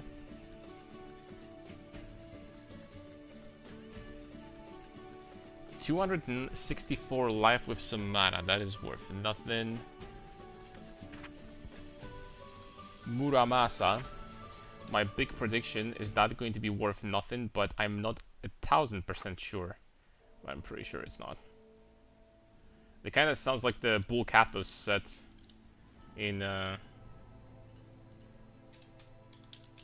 Diablo 2. Muramasa is worth absolutely nothing as expected. Okay, so we're selling these things. I'm going to assume that this one is also not worth much.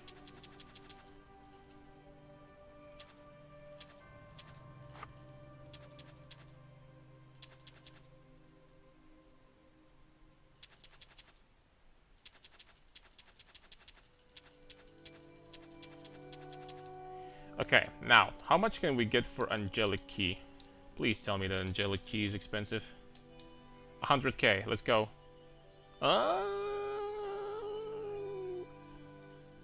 66. You know what? That's not too bad. It's not too bad, actually, at all. 66k for that? Hell yeah. Also, in 15 minutes, it's extended look at GTA 6 if you like GTA. Nah, I'm probably gonna skip that. Like, personally, never was a big fan of GTA. Like, a huge fan. The last GTA I played, believe me or not, was GTA 2. which is freaking probably like 50 years ago or something like that. So, yeah.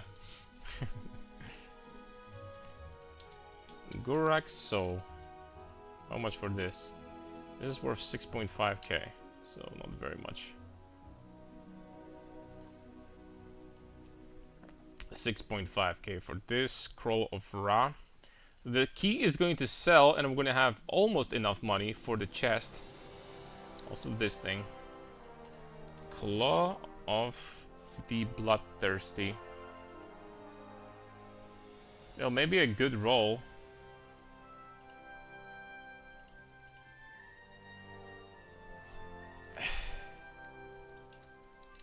Is this that insane of a roll?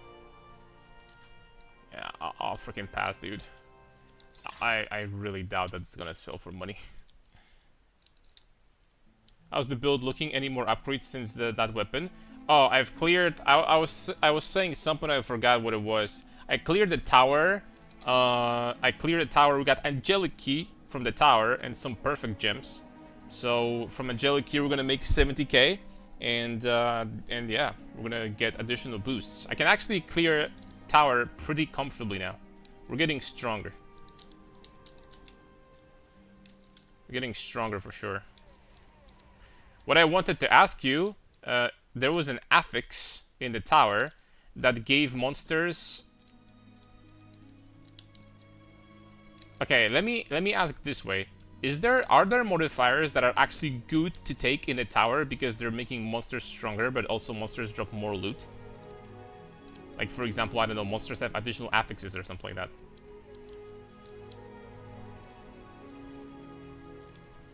What game is this? This is Hero Siege. It's basically like a Chaos Key.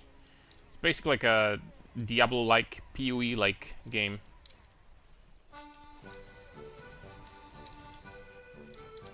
Another game for ARPG addicts like me.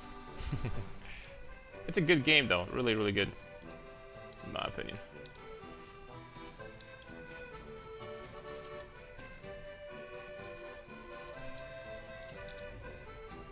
Source in PoE 1.0, hope that's not all. No, PoE 1.0 is gonna be a gigantic patch, something is telling me. I don't think that they're gonna add more weapon types though. I wouldn't count on it. Maybe, just maybe, but I'm not sure. I don't know much about heroes. Yeah, okay. So we just need to be working things together, working out things together. It's perfectly fine.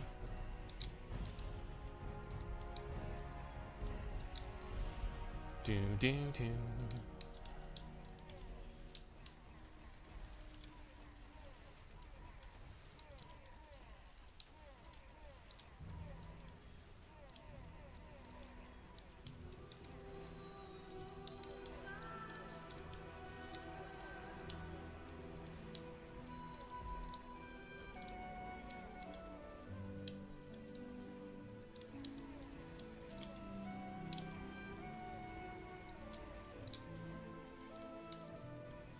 Out of keys.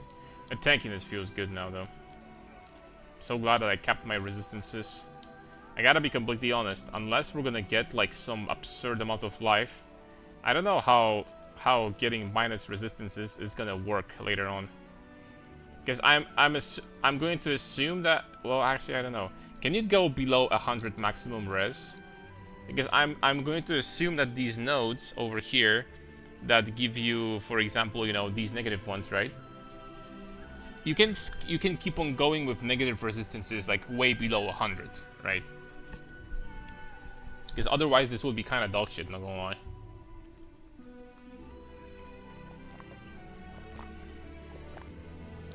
Well, not kinda, this will be completely crap. The overcap should still count for the node? Yeah. I mean, let's pray. Let's pray at the very least. Very briefly last season, didn't get to test much. I see. I wonder how expensive this crown is. I mean, it's gotta be. Oh, it's gotta be expensive. It's like an angelic item, I think. So.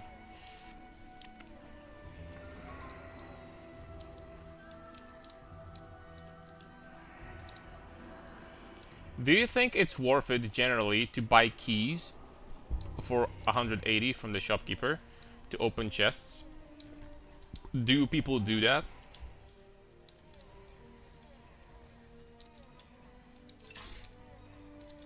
$50 million last league for a good roll might be cheaper this league. 50 million? Ass. So people do.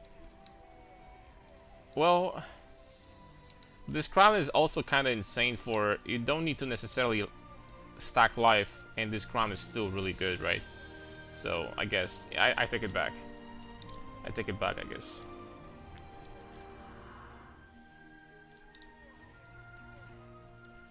Another tower. We're just jumping straight up. You know what, I'm gonna find a waypoint, and I think we're gonna jump straight up. We made good money from the last tower, so let's give it another try. And generally speaking, it's good money and good experience. In the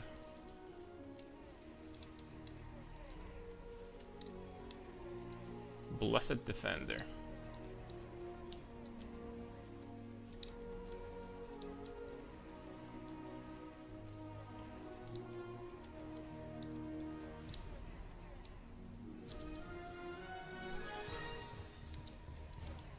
Okay, where are you, Waypoint Kun?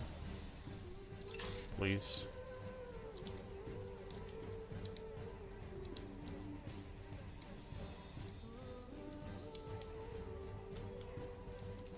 There it is.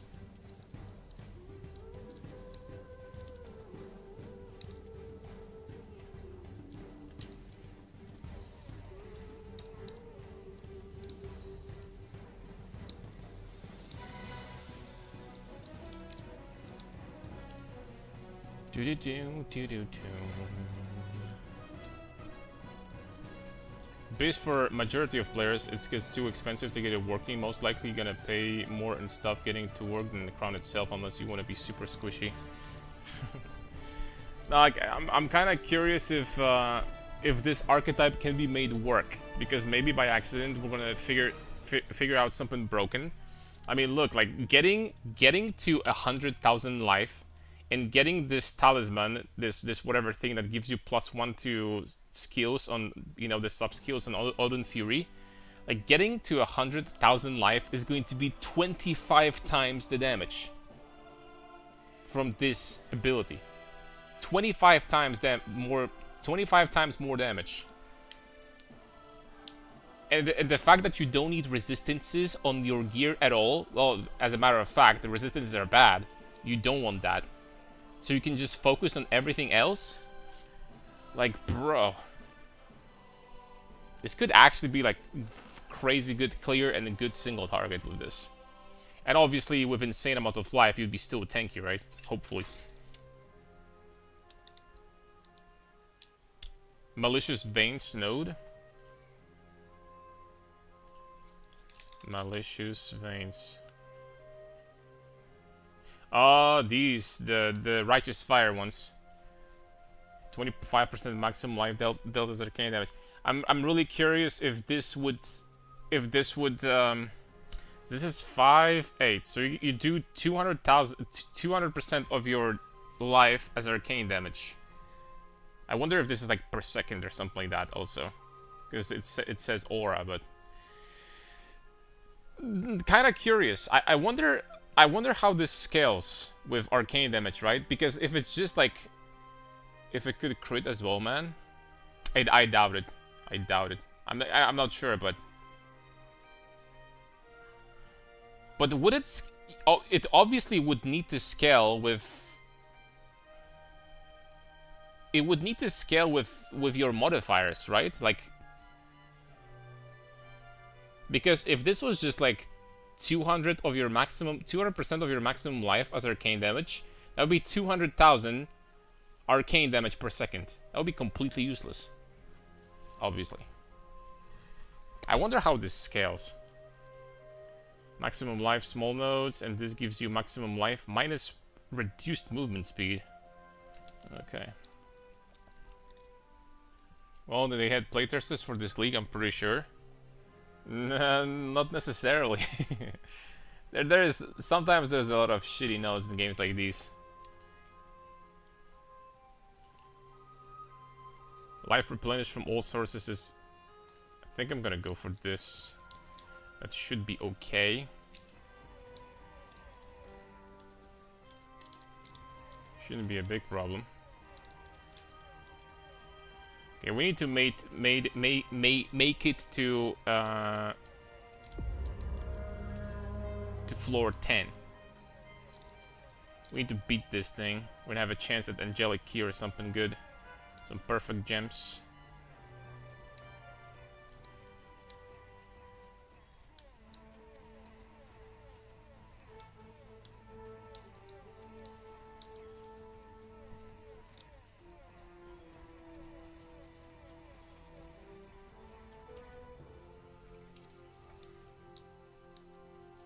Two fragments, grunt charm of nothing. Perfect strength, small charm, but I doubt that's gonna be worth money. Let's be honest. Okay. Next up, monster chaos having increased maximum life. Responsible for turrets in the floor that shoots chaos fire into a set direction. Okay, this is completely free. These arrows falling from the sky. From what I've seen before, this is completely free.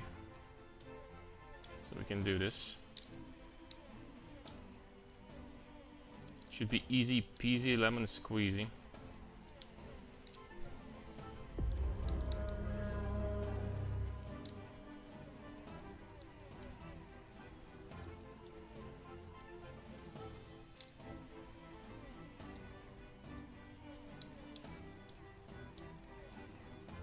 And these monsters being stunned so often is definitely useful. Such a safe ability to, you know, to play with. Now I said that, we're probably gonna die, but...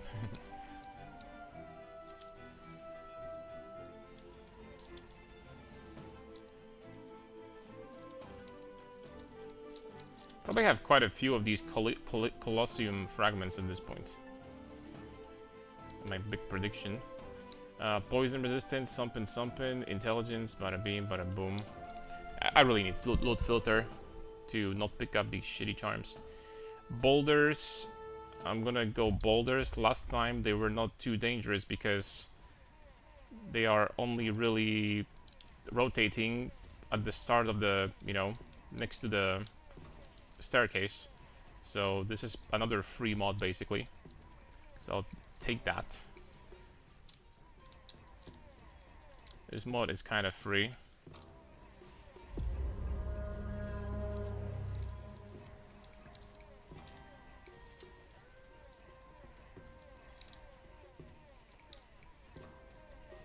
Okay, we're doing that. I'm ramping. Oh, out of mana. You know how I could solve my mana problems? Just freaking getting a damn flask. That would help, I guess.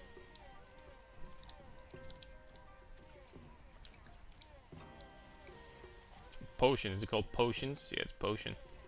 Here.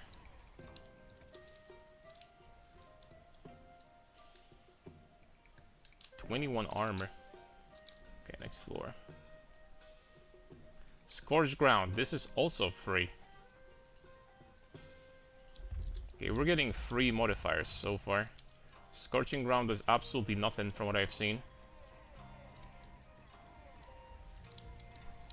See, this is perfect example. Looking at something like this scorching ground here is a perfect example why not necessarily all things need to be balanced in a game like this. So you see this scorching ground, it literally does nothing, right? You walk into it and it does like 50 damage per second. This is a free mod. And the same with the passive tree, there might be really good things and there might be really useless things. But out of curiosity, I would definitely check it out, though. I'm going to say. I'm curious if that would work. Once we're gonna get some decent amount of life, that is. Because right now, I have 6k, so...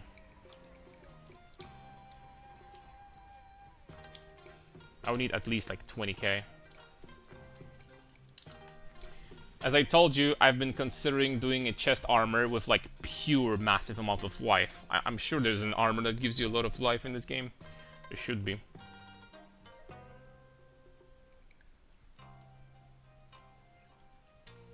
Should be at the very least.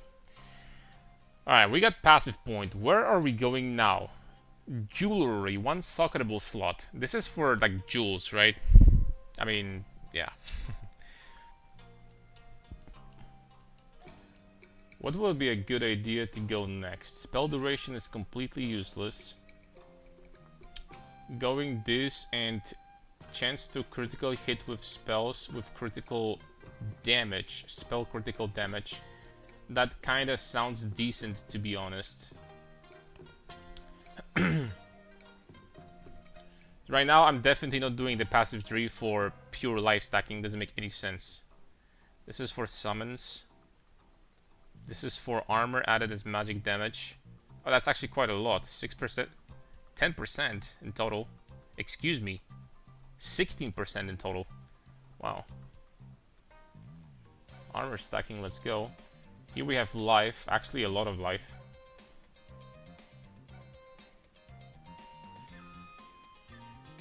$25, $25, $8, $8, $8. Tyrell gives a lot of life, but minus max res. Oh, that wouldn't be a big problem. Minus max res would be okay.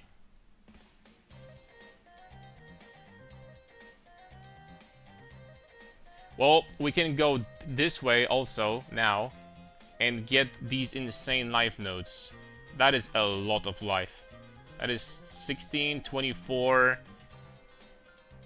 49% life and some flat also. That is a lot of life right here.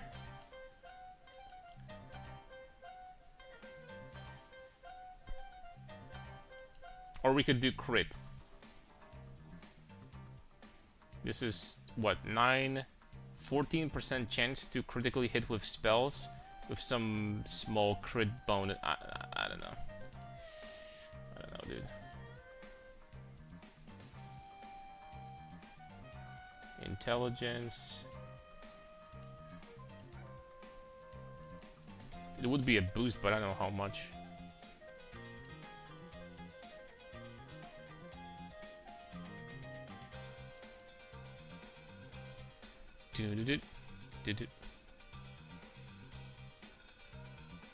Every third spell creates a temporal echo that casts the same spell with a decreased damage. This honestly kind of sounds good also.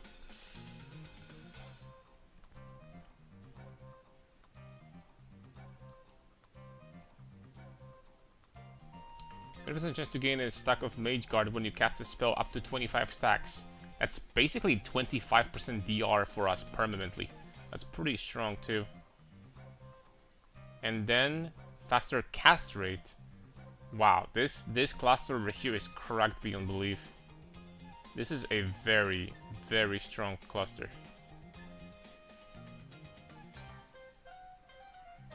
I'm kind of considering going here first.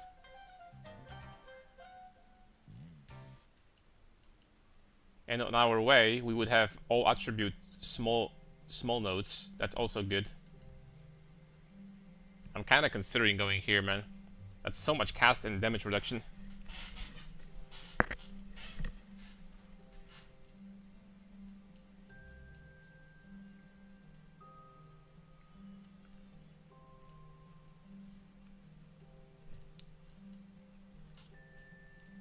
Screw it, let's do it. And then we're gonna figure out what to put in there, like, soon. We're gonna buy something and put in there.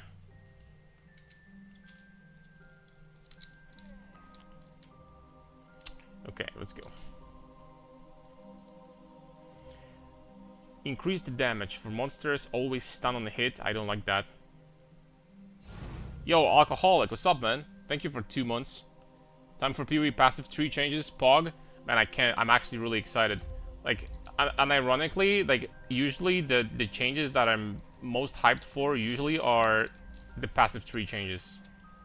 Every league, because that gives you like so many new opportunities to like build your characters. Even more so because I am kind of predicting some buffs for maces. Personally, I think that maces are still playable, but I think it just goes without saying that maces are not as powerful as, I don't know, like a random spark cock character or something like that.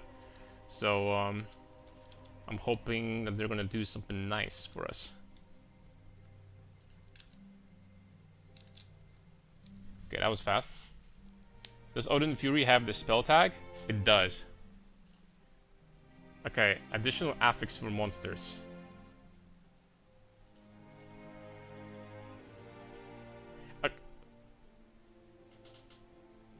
Well, I'm just going to predict that this also does increase the loot. Also, I guess this gives you a higher chance of getting bloated. I would legitimately need to, like, check out and, you know, do some research if the amount of modifiers on monsters give them, like, more loot and more experience and stuff like that. I need to check it out, because I don't know.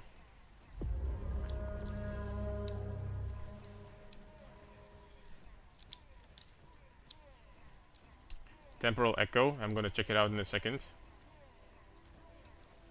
The one that repeats the cast every... Yeah, this is a spell. The one that repeats the cast every third use. Yeah, this also sounds really good. That's a lot of freaking damage. You know what, actually, I think that getting to 1 billion on this character, 1 billion DPS, might be easier than I thought. And after that, we're gonna start scaling life really hard. Oh, hold on. Let's clear the level first, fully. We don't want to die right now by accident. Okay, there we go. Flawless Ruby fragment. Bada beam. Temporal Echo. Yeah. This is exactly what I was thinking about. Yep. So every third spell, Temporal Echo, that casts the same spell with decreased damage. This is effectively, instead of doing 3 times the damage, you're doing 350% the damage. So this is effectively almost 20% more damage node. Almost 20% more damage here. This node is. And yeah, it does work on Odin's Fury. It's a spell. So yeah, this is a very good node. For sure. As long as we have no alternative and create multiplayer with the Auction League, like last with gems only meta. Well, I think they will have to do something about gemling. I think that gemling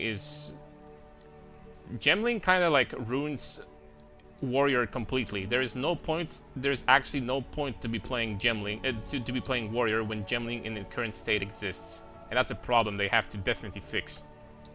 I'm really curious all the changes they're gonna do, because there's a lot of stuff they need to do, to be honest. I wonder if they're gonna touch armor also. Like armor and defenses. I mean, they said that the big point of focus in this patch is going to be passive trees, so I mean, actually I can't wait to see what they're cooking.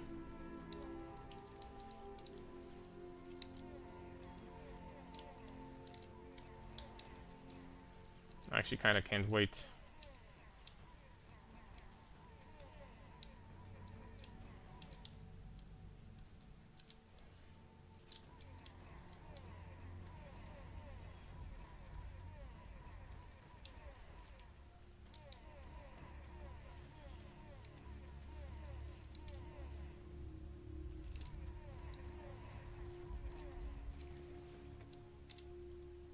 Chaos Key.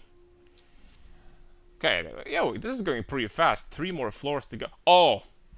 Okay, is this worth to take this one? Monsters are spawned as higher rarity, increased damage, and increased magic find. Legion and fallen monsters gain an extra affix. Would this actually increase the loot for me? This also can be very dangerous, by the way. I don't know if I want that.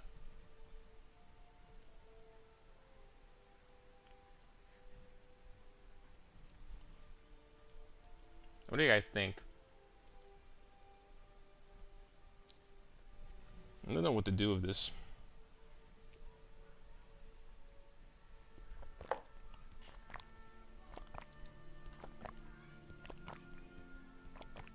Depends on how bad the magic find is. You know what? Let's test it out. The problem is that they have a lot of modifiers at this point. Some of them will have a lot of mods. And I think I gotta be careful. Yeah, I gotta be careful. Some of them will probably get very tanky.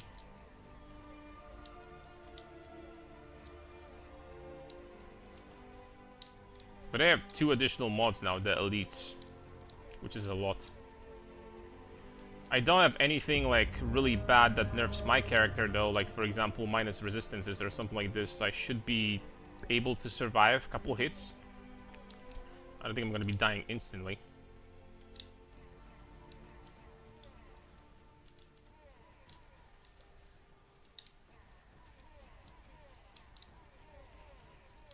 So far so good.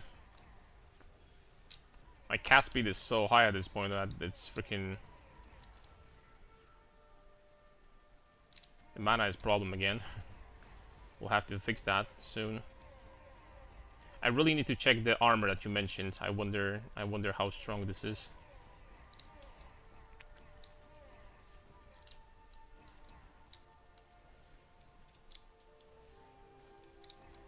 Okay. So this floor done. Wasn't too bad.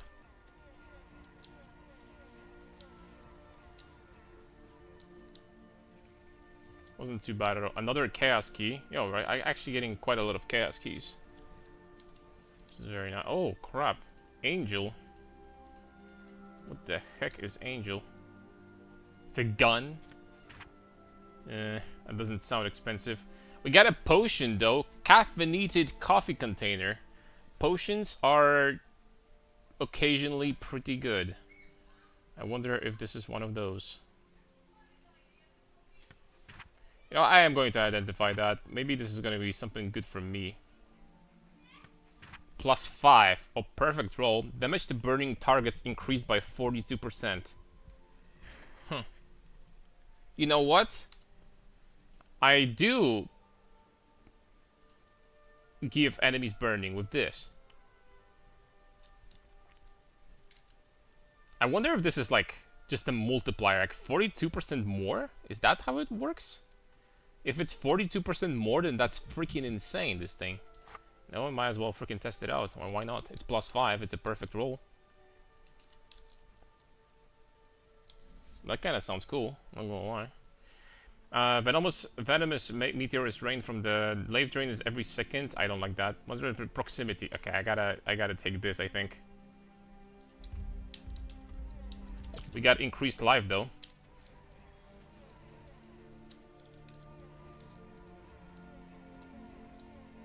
I need to test this elixir on the target dummy. Training dummy, whatever.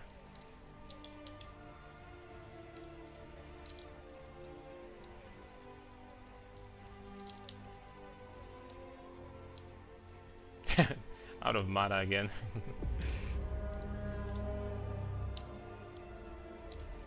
Rip.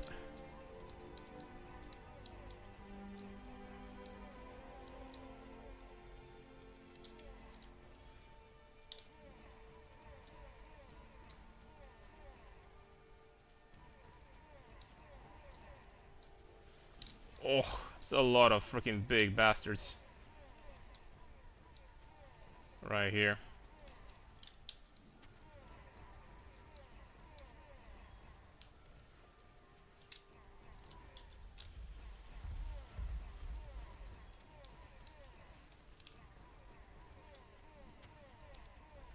But I have 9,000 life now. I'm not gonna be taking that much damage from them. Which is amazing.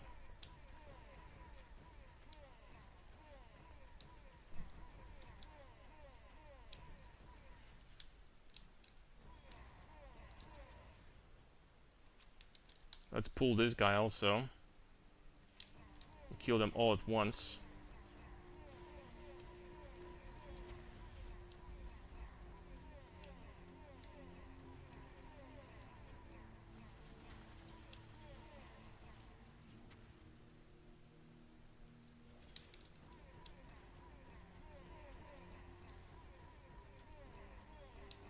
This guy's freaking tanky.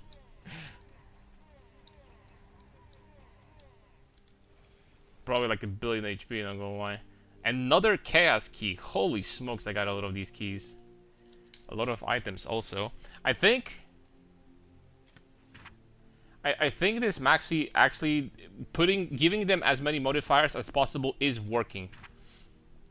Oh, 11% plus 2 to skills minus 14. Nah. It's really I think if it was plus 3 to skills, I would have swapped, but 216 life, arcane skill damage, faster hit recovery. Okay, last floor, boys. Let's go. We need to survive that. Proximity. Monsters always stun on hit. Monsters can just deal critical strikes with increased critical strike damage. I think that should be fine.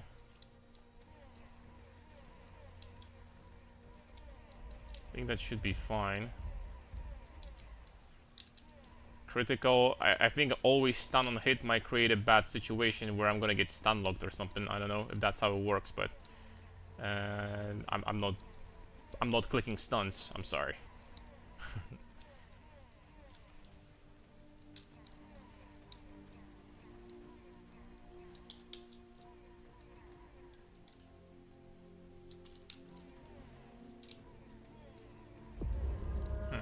Not sure if I can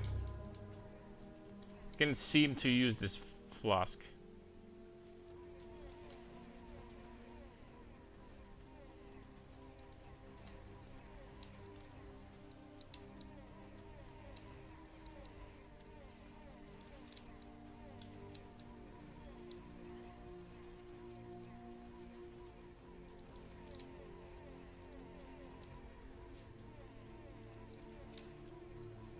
Please give me another angelic key. Please, pretty please, with cherry on top. I'm gonna do anything. Just give me the key, man. I'm gonna stream League of Legends if you're gonna give me the key. Okay, maybe not that far. But maybe let's calm down a little bit.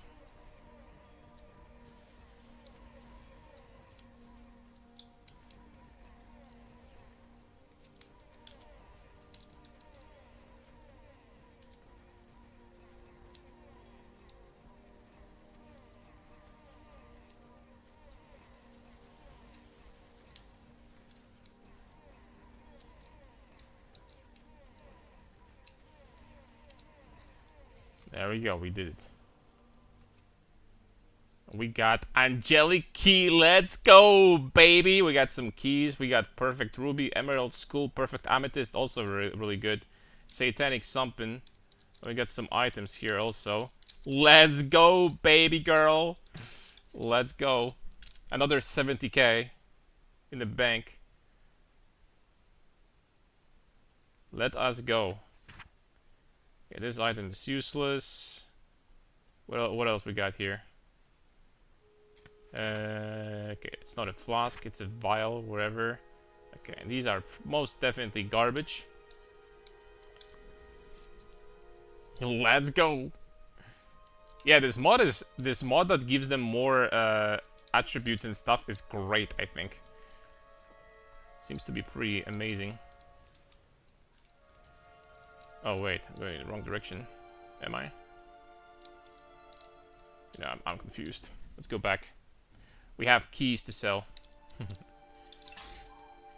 You know, I'm just gonna check this real fast.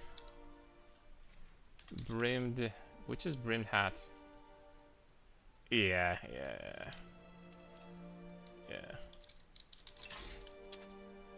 I was expecting that. Okay, I think I checked all these items before and just dropped them. There we go. We got another key. I am selling this immediately. Okay, this key has been sold.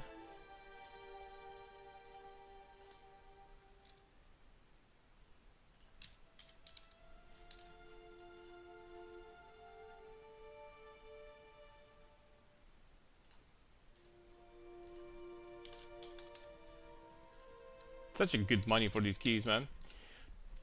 Alright, what time is this? We still have 40 minutes until... Okay. Alright, a couple of things we need to check. Number one. I need to change the difficulty level. Let's change the difficulty level temporarily.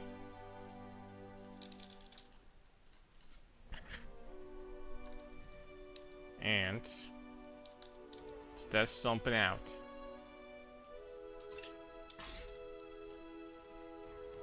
Okay, so the damage right now is just like before. It's gonna be around 45 million, I am going to assume. 45 to 50 mil, something like that, in between. We're gonna have a little bit more than that because we gained some levels in the meantime, I guess. Close to 50k. Okay. What's gonna happen now if I'm going to use potion?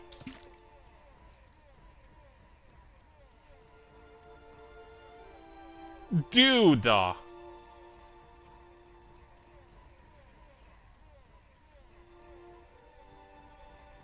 Dude! This potion is insane! It's a 42% more damage, actually. It's 42% more damage for me, man. That's crazy good. Yo! So this is a damage multiplier. Yeah, I need to check how expensive that is, by the way. I need to check how expensive that is. Out of curiosity. It's a perfect roll, though. I've been sleeping on potions, I think. Oh, we got a... we sold something else, never mind. I thought it was a key. Caffeinated coffee something. Coffee...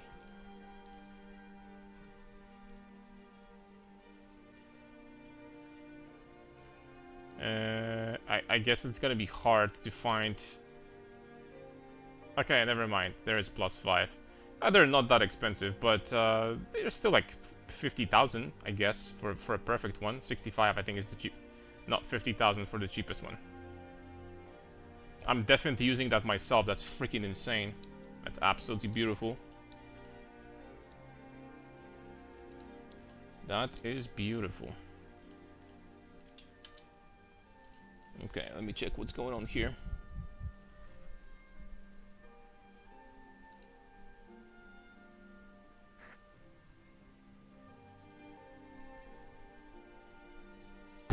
It is taken.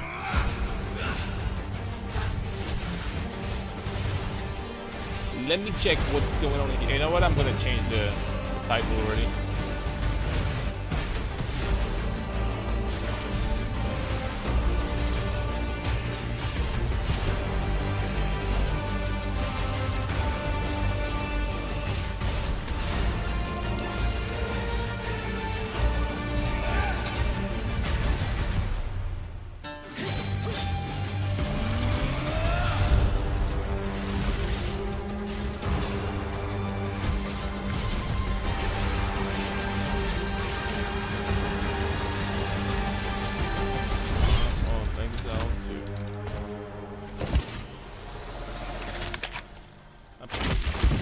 What's up, everyone? I don't play League anymore. Isn't Nasus a bit better state as usual now?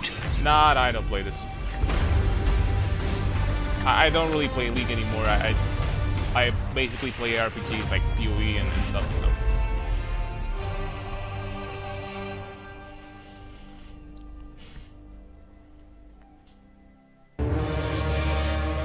Okay.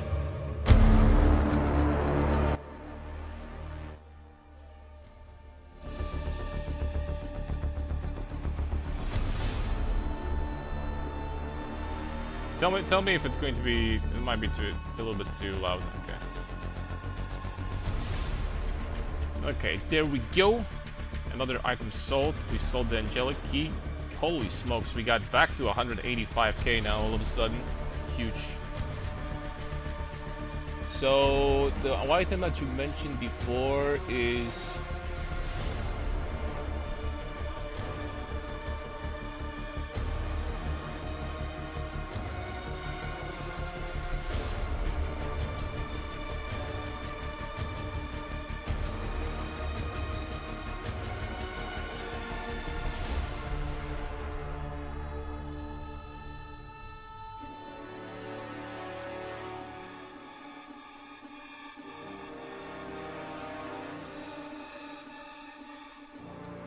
oh, tie rails, yeah. I don't know why I can't find it. Maybe it was up in the chat something. Tie rails. Tie rails chest plate.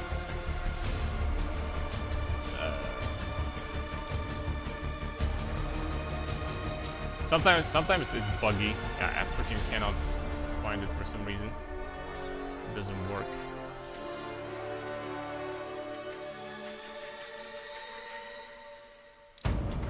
Let's go back to hell. Maybe if I'm gonna reset the game, it's gonna fix itself. But sometimes this trade market is buggy. So no one dropped one yet. Bro, is that the reason? Actually, armor, materials. Oh, it's this. I'm never gonna get that, dude. I'm not gonna get this. Plus up to 15 to skills. When hitting monsters with a skill or attack, you have a chance to unleash a powerful earth shock at the target location in the damage large radius. Attributes: 2.5k life, 300 vitality, 75 res, cannot be frozen. This is what Tyrael should be in PoE 2, man. I was hoping armor gets a buff, lol. Nah, the title is just kinda a meme, man. They're not gonna nerf armor. I'm pretty sure there's gonna be like a lot of changes as number one, but I'm pretty sure they're gonna buff maces. Nobody plays maces, like literally nobody, and I really don't think they want to create a situation where 1.0 drops, they're gonna add swords to the game, and all of a sudden 30% of people play swords, and there's like literally 6 people on the server that play maces. You know, they probably don't want that, right, to happen. So I think that mace is gonna get buffed. Nah, that's not gonna. This chest is not gonna happen. Oh man.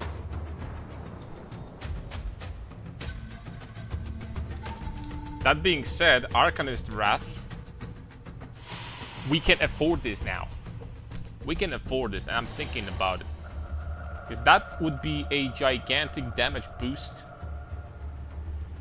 Like a really, really big damage boost. What's really cool about this chest also is all attributes. That's really freaking cool. All attributes is a great stat for me. It's not like crazy, but it's great.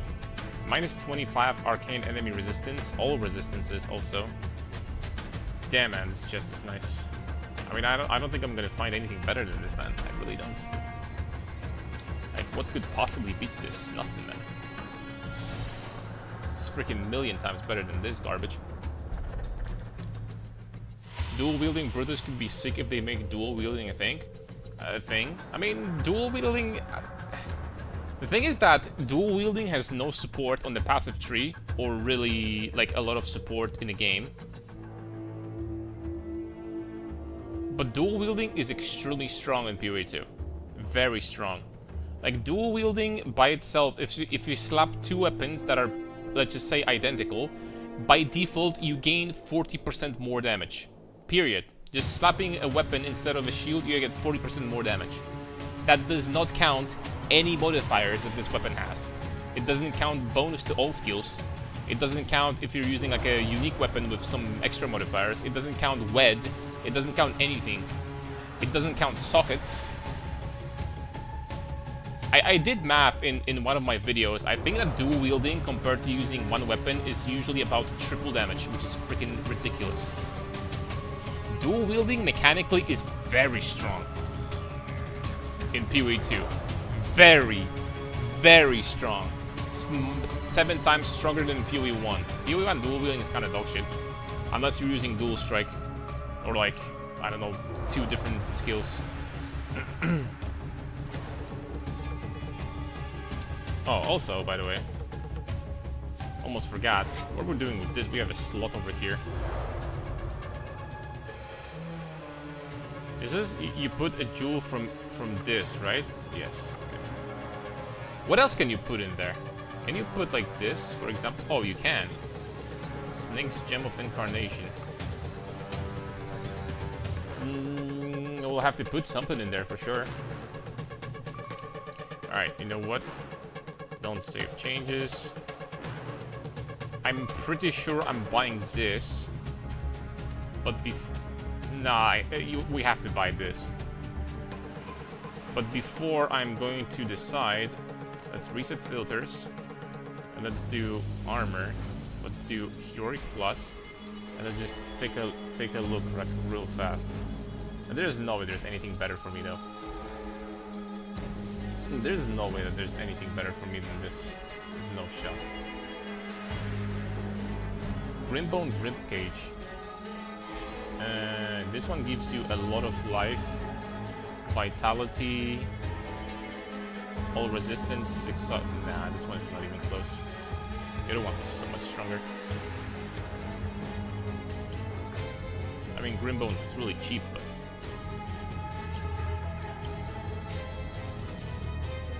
that's a, nah, I don't think we're finding anything. Can put any type of suckable here, I'm pretty sure. Like even runes? I mean, runes is not worth it, but it's definitely not going to be worth it though.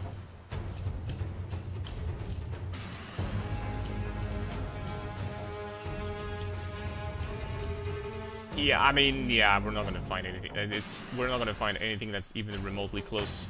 I don't think. Okay, you know what? Wraith Cloak is kind of close. Wraith Cloak is...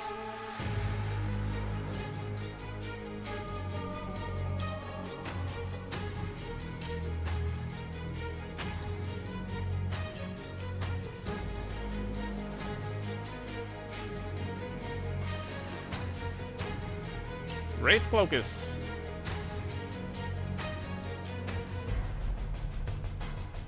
Yo, 120 arcane skill damage with 20 total faster cast rate. That's 20% more damage. With 6 to skills, with minus 27 arcane resistance. Oh, but this is already with perfect. Okay, this is with perfect amethyst in there. In the arena, glory is witnessed. Wraith Cloak. But in the world, it is taken. Okay, let's do filter. Arcane skills.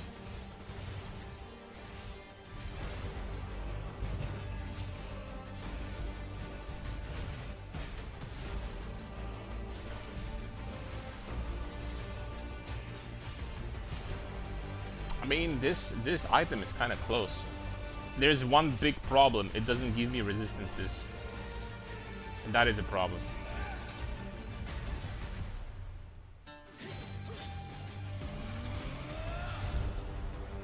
But not gonna lie, if we found one of these cloaks with something like this one's kind of nice too.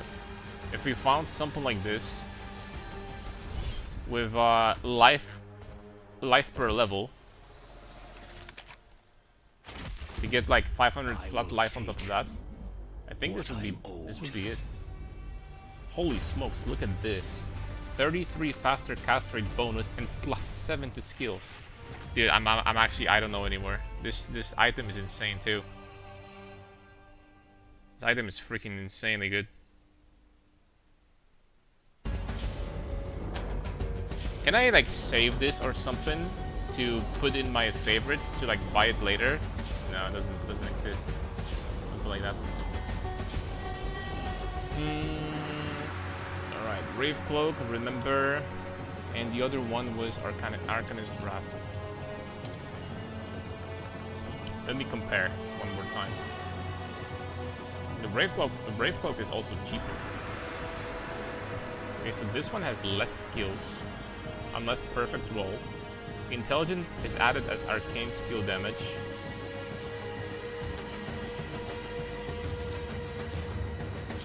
Arcane damage skills to inflict shadow burn on monsters for a short period. I wonder how much damage this does. I have no idea what this shadow burn is gonna do. Dude, I don't know, man. The other one would be... I think the other one would do more damage, man. I'm not gonna lie.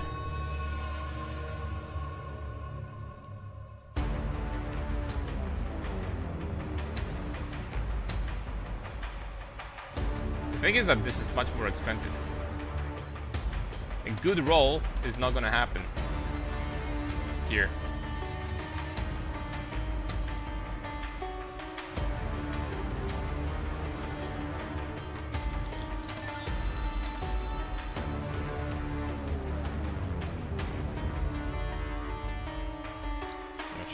Shadow cloak.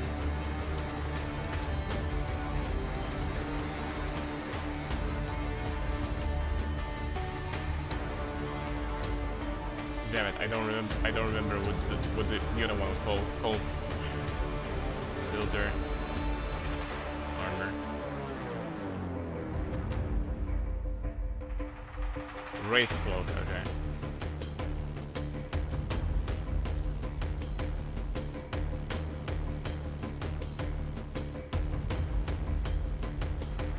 Wraith cloak. Filter. Arcane.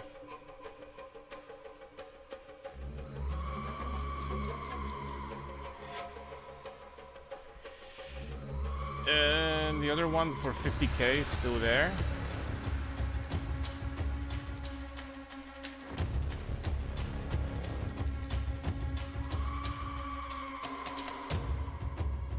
It is. I think this is the one.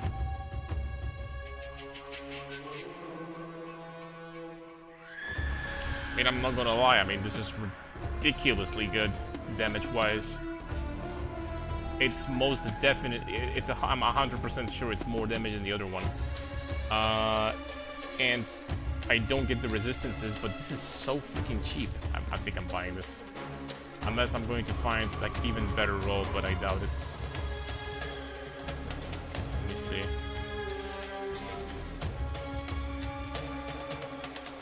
Odin's Wrath. Summon to blah blah beam, bada boom.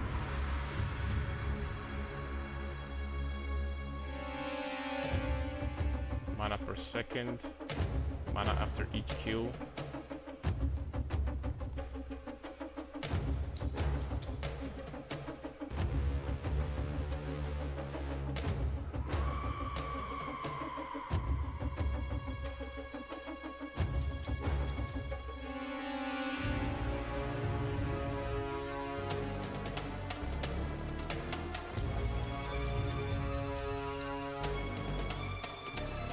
Plus 8 skills.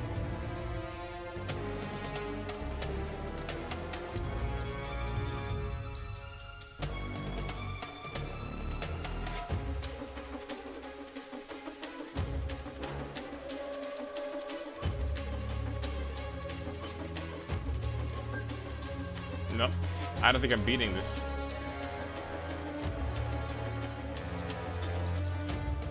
I don't think I'm beating this. Buying this for 50k.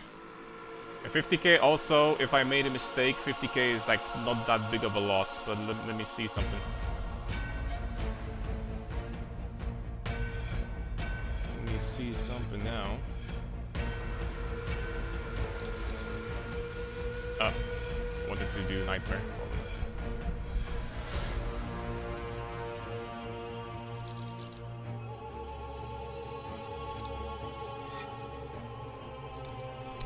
Okay, let's put it, let's buff ourselves first.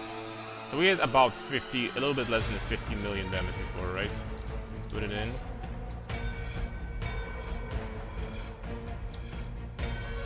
scratch.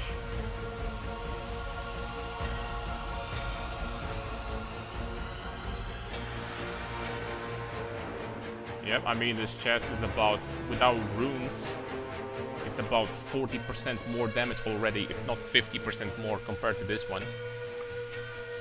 But we need to figure out how to get more mana regen now. Because I am not going to have mana for this.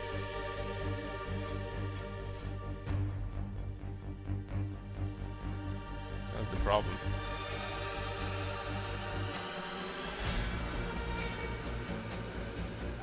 I'm casting too quick. I also have too many skill levels. Cost of mana is 65. Out of curiosity, if I'm going to change this back to this, how much damage are we gonna have?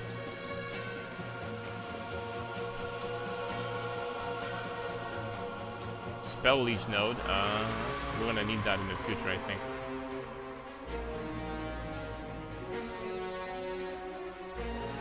If I had mana, like our damage would go actually close to like 18 million, I think now. Average damage.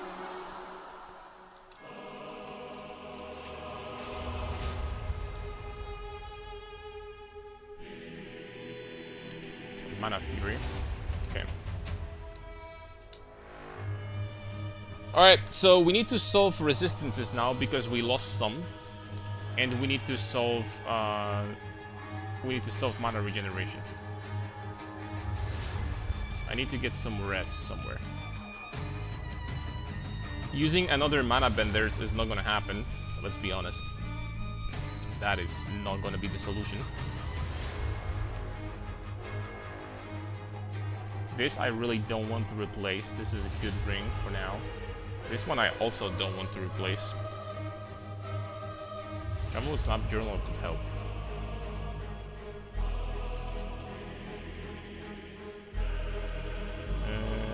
All skills, movement speed, all attributes, resistances up to 20. It's 2x2 charm.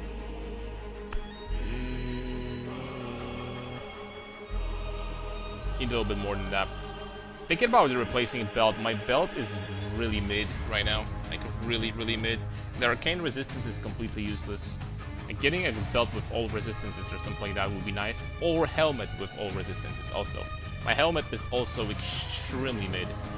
So I have places to get stats from for sure. I have a little bit of gold still. Should be able to get some. This one is 30 res and a lot of life. It's something similar to this. Rune the resist as well, worst comes to worst. True. What's up, hater? Do we expect warrior nerfs? What's up, Johnny? It's going well. Can't wait for this, right? 20 minutes to go, boys. Let's go. I'm gonna increase the... Okay, it's full HD. I can't wait to fucking find out what they're gonna change. Not gonna lie. Can't wait to see. It is taken. Faceless, Ubel's helmet, Reaper's hood, Genji. Sup, Holy Papa. Sapu Sapu.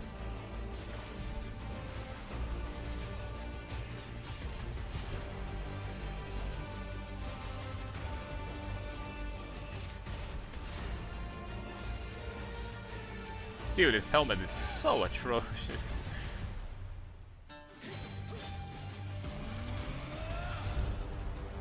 I basically want the helmet with like 30 all res and other useful stats, and I'm golden. That's all I want. So I don't want a lot. We don't need much, boys. I will take what I am owed. 2 Angelics today, by the way. I'm hooked to the game. 2 Angelics? How? I don't think I've ever found an Angelic, man.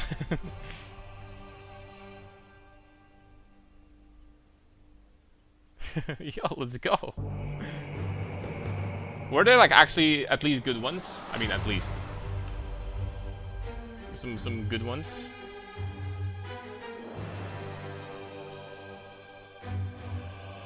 Holy Hero Siege all day. It's OP as hell. On Holy Siege. What is that, like an item or something?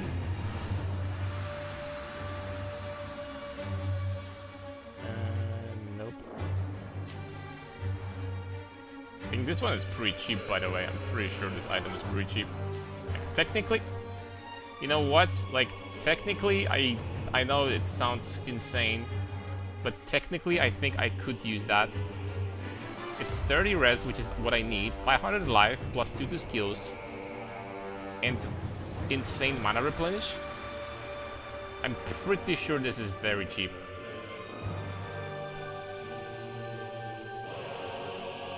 It's a portal with aliens mechanic as well. Printing. Oh, okay. I'm going to give it a try in the future.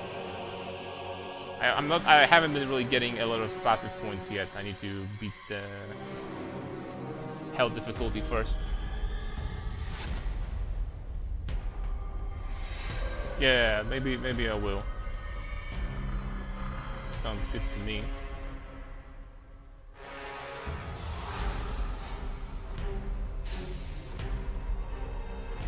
This helmet would be kind of nice, but it's probably very expensive.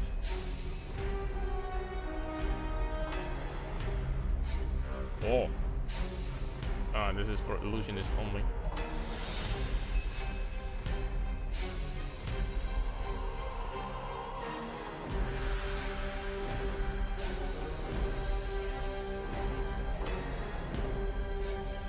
Grimbone Visage. I mean, I could do that. Also, replenish mana 150, intelligence, magic skill damage increased by a lot, all resistances, sockets, plus the skills. Honestly, this helmet is everything that I need right now. This helmet is kind of everything that I need. It's Grimbone Visage. I wonder how expensive this is, but it's actually amazing. Like, actually everything that I need, this helmet is.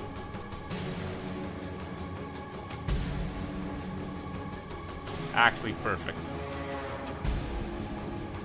Shaco is also very good, but it's very expensive, I'm going to assume. Well, let's just check the rest at this point. High Roller's Death Crown. Yeah, let's forget about that, shall we? Oh my lord. Gaze of the Oblivion. Yeah. Eternal Death. There's a lot of life here, but other than that, nothing at all. What the heck? Minus resistances, minus maximum resistances, plus 2 skills, and 4 auras?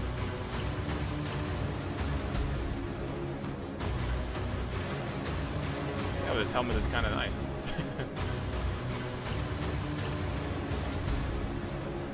That's a helmet for Mercenary, right. Even for me, it wouldn't be bad, because minus all res for the life stacking. There's the Lucy. Good luck with that. Mask of the Celestial.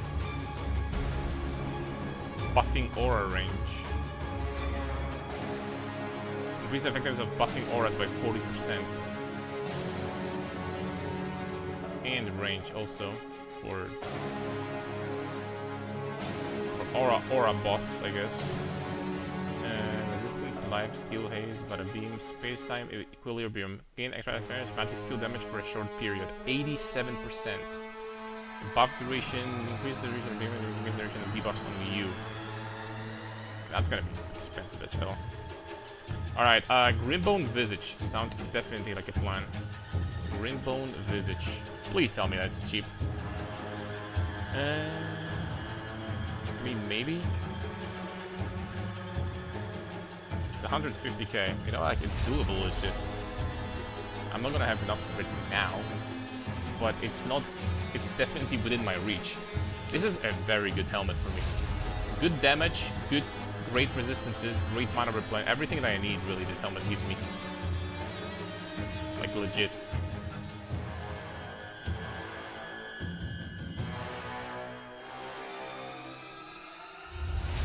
Okay, think for now I'm going to be fine without being res capped, right? I should be fine.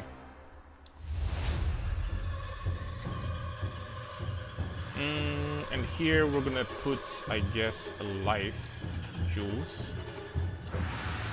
13 minutes to go, boys.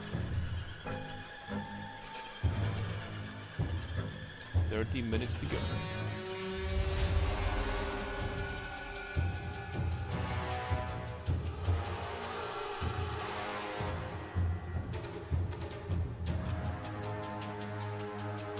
I'm gonna put life in there.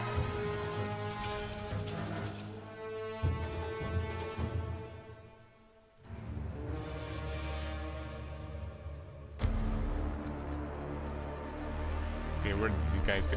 Oh, there they are. 30% life in here for now. For more damage. There we go. And this chest, I don't think I can do anything with it, really. But maybe I'm wrong. Stoneplate of Corruption. Stoneplate. Corruption. Yeah, I mean, we're not even going to sell that, honestly. Not even going to sell this. Okay, and for now, to get like 50k gold, I should be able to just to play without my res being capped, right? And with mana region not being that great. How much res do we have? 42%. I mean, it shouldn't be that bad. Shouldn't be that bad.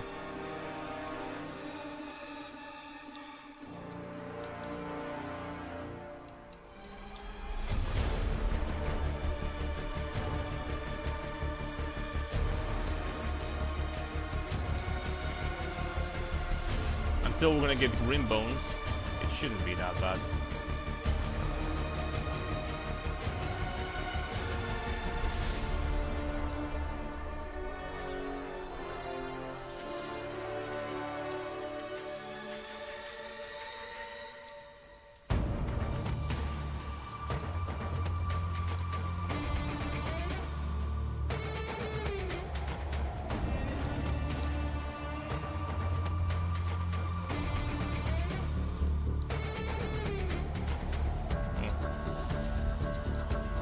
Dead end like this.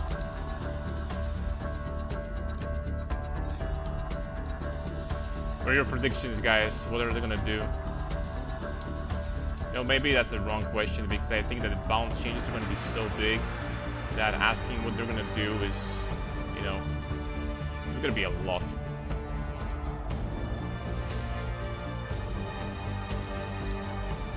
I guess anyone could have like a single prediction. I'm 99% sure that they're gonna be doing something to make maces feel better. 99% sure.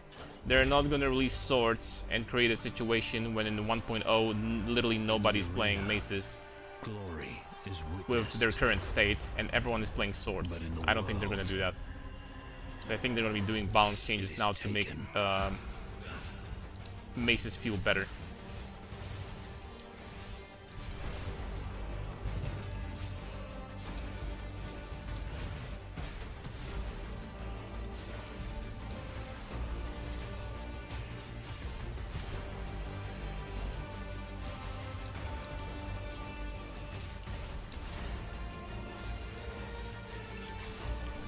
Merchant.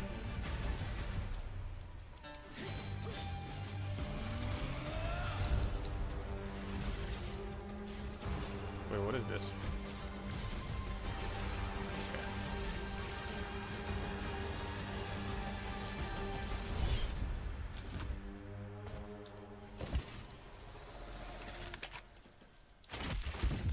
I will take what I am owed.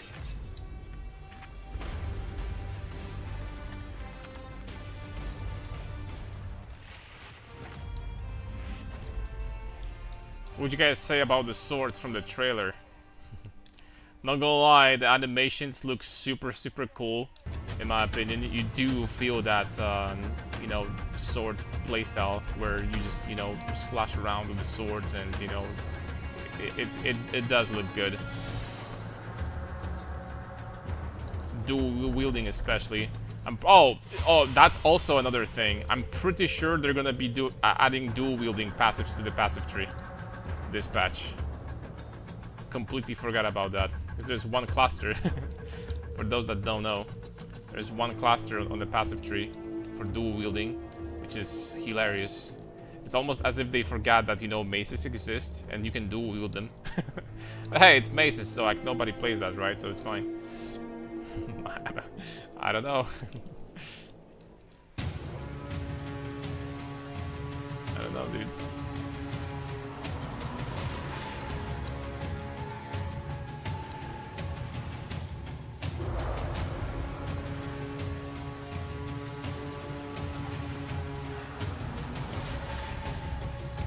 Oh! Heroic SS item. Carnarius just found. Heck yes. Hopefully it's not freaking like 2,000 gold or something. What did you get? Ancient Aegis. Oh, it's the item that I use. Oh crap. Well, at least it's perfect sockets. I don't think that's expensive. Yo, but for SSF, that would be freaking incredible. Oh, damn it.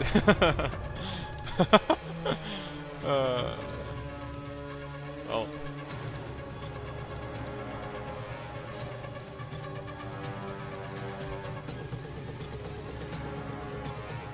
Is the music too loud? By the way. It's just asking because, like, you know, for me it sounds good, but perfect rolls might worth at least 100. Yeah, if it's perfect rolls, I'm gonna use it myself. Also, sell the one that I have. I wonder how good farming this is, this menacing spirit.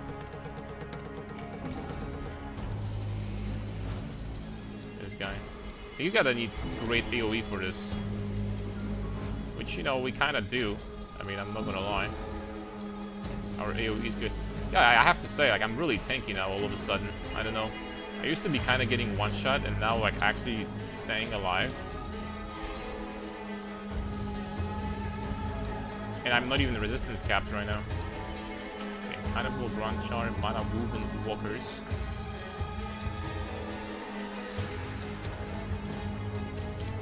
Mana Woven Walkers.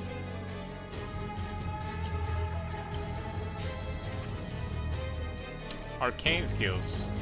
Movement speed, faster cast rate, and blah, blah, blah, blah, blah. I think it's worth a lot of money still. Alright, let's open up. +2 to skills, which is mid-roll, Mystic Sand is mid-roll, and perfect 60 resistances, but really bad magic damage. You can still maybe get some money for that. I think it's perfect rolls and high resistances. I don't know. We'll see. We will see. I hope so. I was slightly wishing for something maybe a little bit stronger, but can't have everything.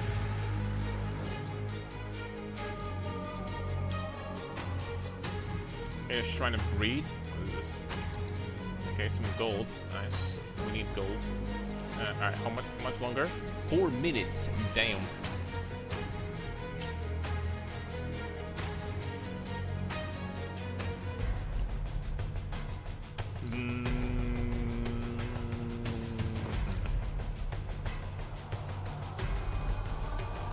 There's something I wanted to do.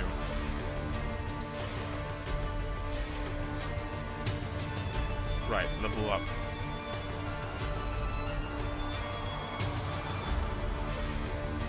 Get 5 int. Kinda wish there was vitality on the passive tree also. There's no vitality apart from like whole attributes. I think vitality would be nice.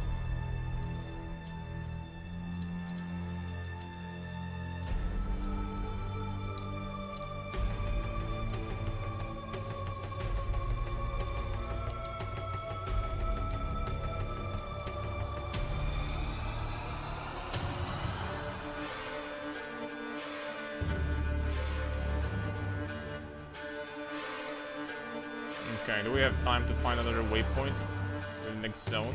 I think we should be able to. We have a couple of minutes to go. 3, exactly. Wait. You telling me, guys, that I've been going the wrong freaking direction all this time? It's actually first time that happened to me, but... Alright, you know what? That means that we should probably stop playing this.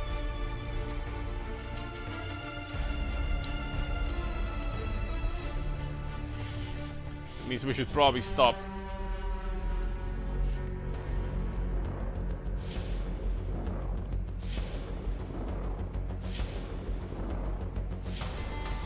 Alright, let's go. Don't disappoint, Triple G. Don't disappoint, man. You know what? I'll be right back. 1 second.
Alright. Let's go. Man, I'm really hoping that we are going to see the changes, though. Because if they did like a big passive tree rework, which I'm going to assume that they did, I'm hoping that there's going to be like, you know, in the patch notes where like what's where and stuff like that.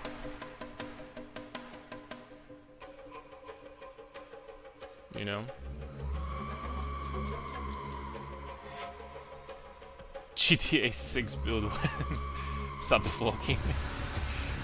Not anytime soon. I don't think I'm skilled enough to make GTA builds, so Hi, I'm good enough. I'm Jonathan Rogers, What's up, Jonathan? Game Director on Path of Exile 2, and today I'm excited to show off our new class, the Duelist, which will be available in the 1.0 release on December the 11th. But for those of you who just can't wait until 1.0 later this year, after showing the Duelist, we'll also be showing off a new event based on the Ritual League called the Forbidden Rites, which will be releasing next week along with the 055 update. And after all that, a Q&A with Ziggy D to answer your questions from Twitch chat. But not only that, afterwards we'll be going straight to the final qualifier for the PoE 2 races, the winner of which will be going to ExileCon in November to compete in the finals. Let's go on But Gormus. first, the Duelist. On Gormus. Now the Duelist comes with a new weapon type that it's kind of crazy we didn't have. Swords. Yeah. And with each new weapon type, we want to make sure that the playstyle feels different to all the others. So what defines combat with a sword? That To already. us, it's that feeling of flow, from attack to attack, and from stance to stance.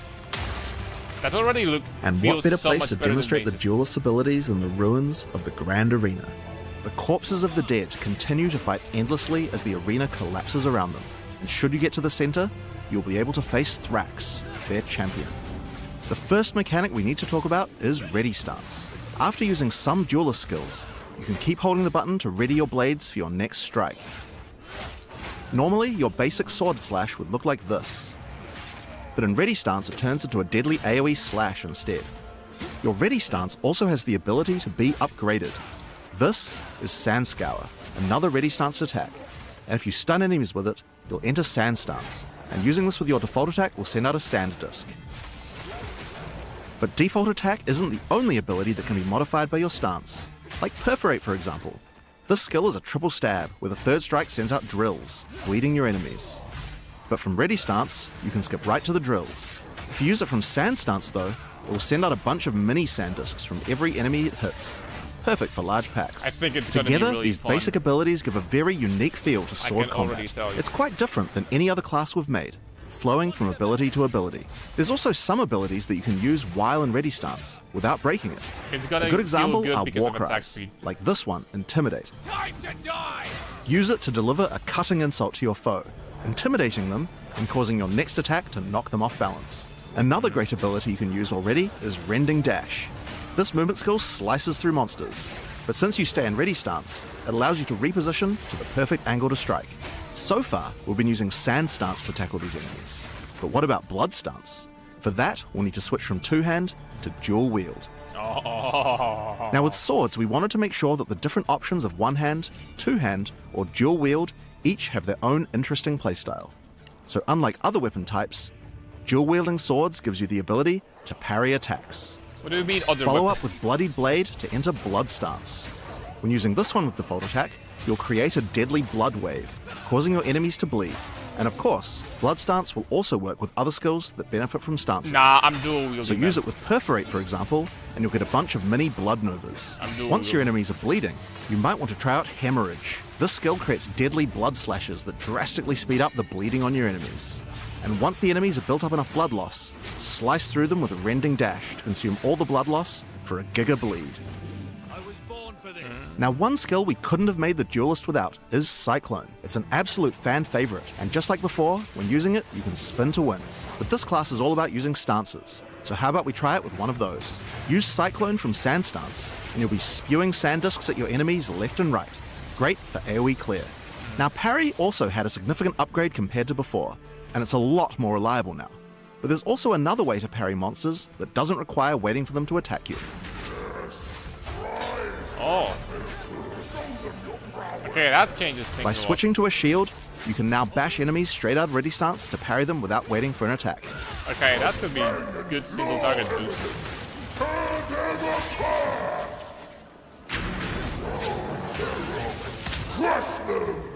During the arena's heyday, challengers would first have to face deadly beasts to test their mettle, so why should it be any different now? Before you can face Thrax, you will need to defeat these dangerous adversaries to prove your worth. Use the flask, dude. Okay, there we go. Heal up, man. What are you doing?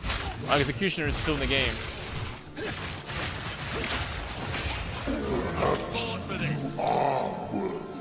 Another trick the Duelist has up his sleeves are buried blades. Earthrend creates blades that slice through the ground towards your enemies, and once in the ground, these blades have a few uses. The first one of these can be done using Charged Slash. The basic version is a simple lightning-infused cleave, but do it from Ready Stance, and it changes into a deadly spin, sending out lightning projectiles. Oh, lightning But Charged spear. Slash can also be used with the buried blades. Hitting them will turn them into mini Tesla coils, dealing lightning damage to nearby enemies. It seems here we have a warrior who refused to die. I'm sure we could put his equipment to better use. Mine. Oh, just a petty thief. Quiet. Wait, what? I've no guilt in this. You could also switch to a two-hander to plunge your blade into the ground, sending out a set of 3 blades that Please, no explode. mercenaries. But if you use Earthrend first, then you can get even more blades, and the blade plunge will make all of them explode. If you want an even greater field of blades, using Ready Stance with Earthrend has an interesting effect. Instead of creating one blade, it makes an entire wall of them. You can also hold the blade plunge skill to charge up the swords even further before they explode. Ooh, watch out for those chimeras. So for maximum damage, use Ready Stance into Earthrend, charge them up with Charged Slash, and do a held blade plunge for a massive explosion. But that's not all. Blood and Sand work with the blade plunge too, to empower all your buried blades. Use it with Oh. sand to generate continuous sandstorms around all your blades. And this can be a devastating combo to blend bosses. Guys, Or we use all it with know blood that we're not to going create to blood be doing pools all around these each combos, blade. right? Freaking big Cycloning through the blood skills. pools will add blood to your cyclone, so Scale that can be a AoE. fun option. But while we're talking about that, Cyclone counts as a storm, so it can pick up other elemental ground effects too. Blade Conduit will summon a bolt of lightning to your blade and create shocking ground, and cycloning through it will add lightning to your cyclone. Combine it with the blood to get both effects. And of course, it's possible to get blood, sand, ice, fire, and lightning all at the same time on your cyclone. You guys will have to work out a good build for that yourselves. Already you can see from just the tools I've shown you, this class has a lot of interesting combinations of abilities. With even just a few skills, there are a huge number of options you can do in combat. Now before we get to the boss fight of this area, there's just one more skill I'd like to show you. World Cutter. Charge it up and unleash the ultimate slash. But that's not all. Like so many of the Duelist abilities, it can be further enhanced with Blood Stance, or Sand Stance too. Alright, so those are just a few of the tools the Duelist has at his disposal. So let's use them to face the true threat, Thrax, the champion of the arena.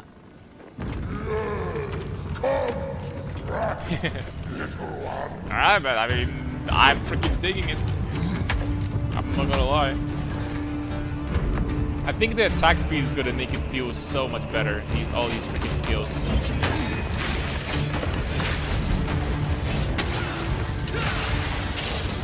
Good damage.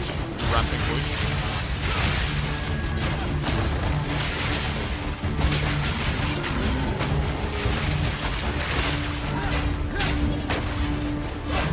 Ramping.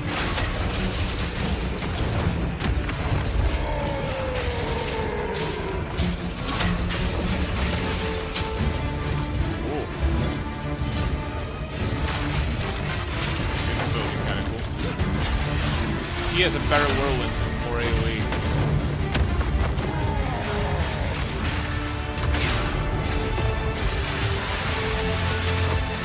Okay, this ability does a lot of damage. At least, compared to, his other skills.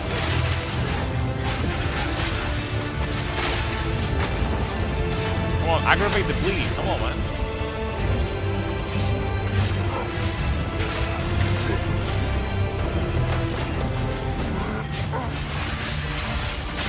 With the music coming in. In the latest soundtrack that Camille released on YouTube, I put a comment called Kaguro because Camille is Polish. I freaking like the comment, so I can die happy now.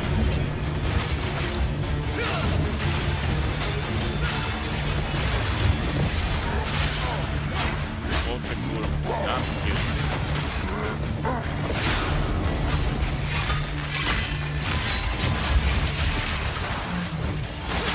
Be using this ability more often. So that's a taste of what we have in store for the Duelist. It's my favorite class I've ever worked on, and provides a really dynamic combat experience that's just quite unlike any other ARPG. But we also wanted to show what kind of possibilities there are for the Duelist in the endgame. To do that, I'll hand things over to Mark. Hi, I'm Mark Roberts, Game Director on Path of Exile.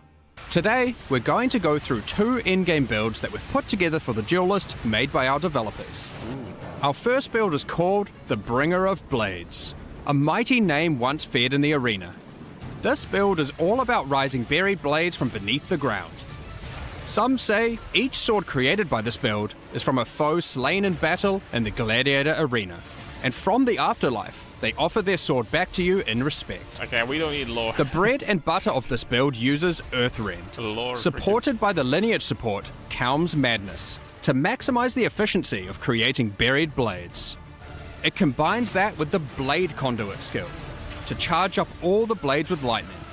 You can also use the Astral Projector support on it to be able to do so from ranged, if you want to minimize risk and place shock ground underneath your enemies.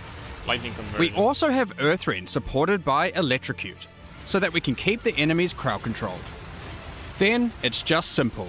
Spam Earthrend, occasionally using Blade Conduit to refresh the charged lightning on all the blades. For stronger enemies, or larger packs, we want to be able to get Sand Stance. The best way to do that while clearing is using Combat Frenzy. Simple, now you're generating frenzy charges. With those, we can use Sand Scour to enter Sand Stance, and from Sand Stance use Blade Plunge. to cause sand disks to appear on all of our many buried blades, No, that skill covering that, the screen in storms of sand. that skill that procs. Of course, you want to use eroding sands too, because as the sand disks are doing many small hits, that you want to make sure that enemies skill have that as little procs armor as whirlwind possible off of your for blades is maximum really damage. cool. You could maybe scale the Alongside amount that, of projectiles since we're and do doing like lightning actually damage, insane we're clear also with going this. to throw in the I wonder new if it's shotgun support against bosses. Sandstorm, which causes our sand disks to become infused with lightning. I think it does. The other tool we're using is this support, which causes all your buried blades to add miniature auras that give you damage. To double down on that further, Oh. we have this new passive skill Notable, which also causes your buried blades to make you angry, causing you to generate rage on hit while near them. I think that's With dog shit. those, we want even more buried blades.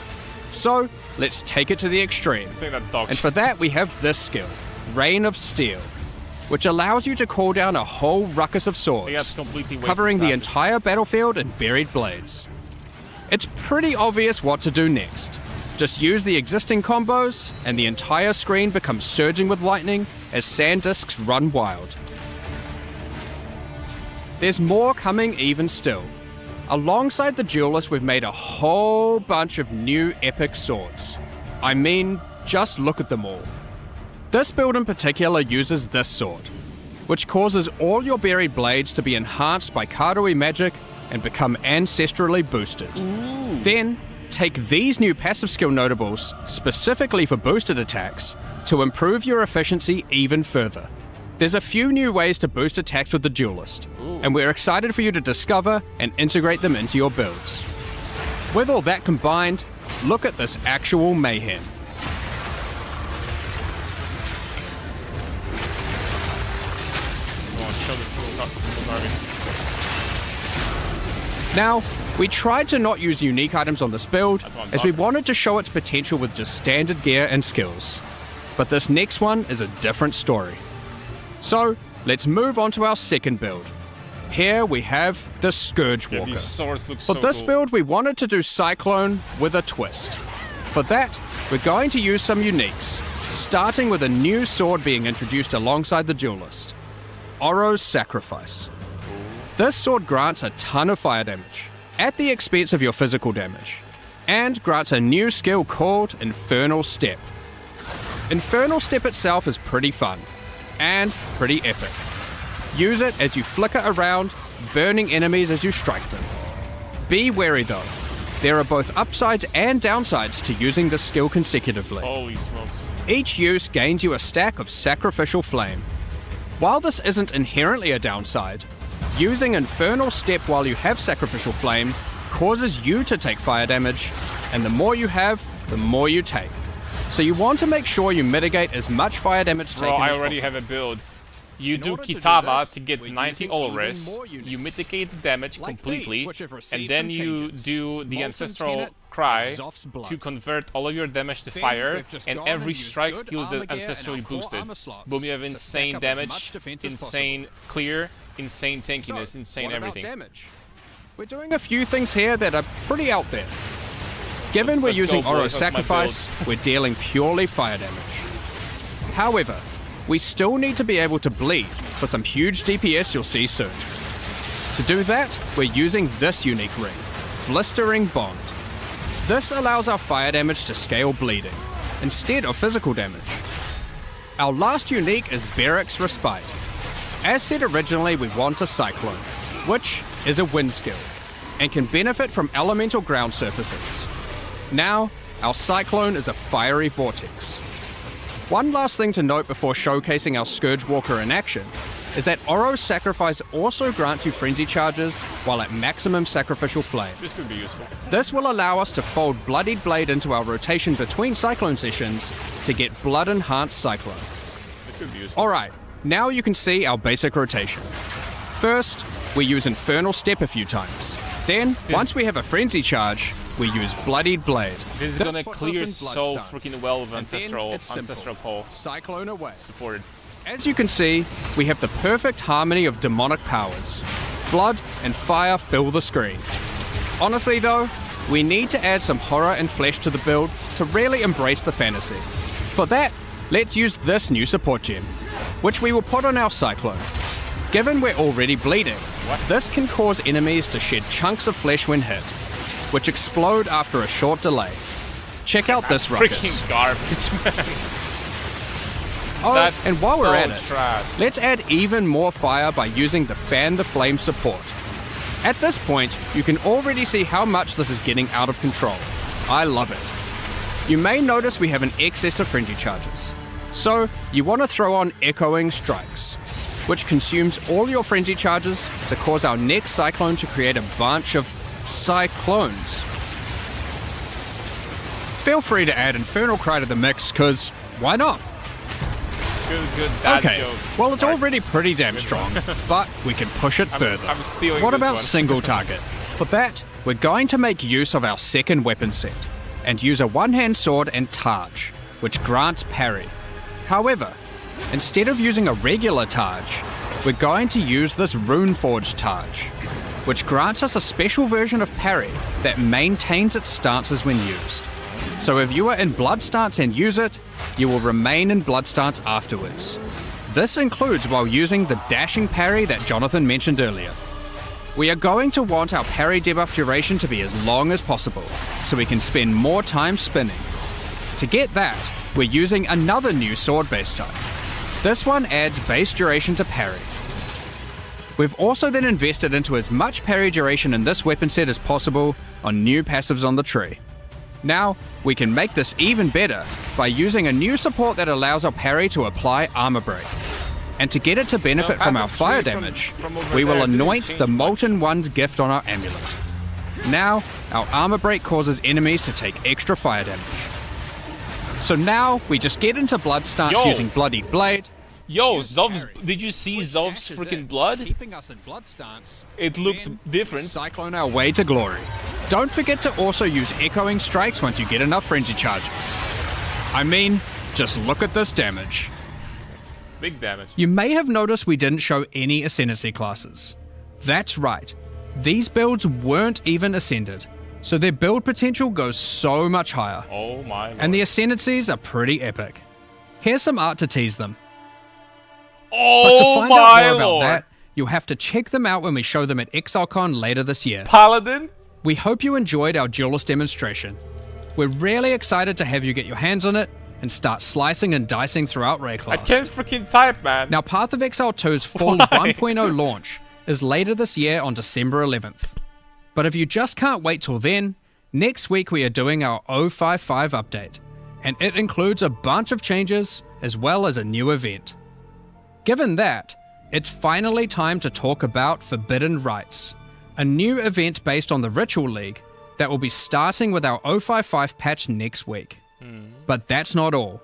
We also have a massive overhaul to the Trial of Chaos, some new in-game Abyss content, and more.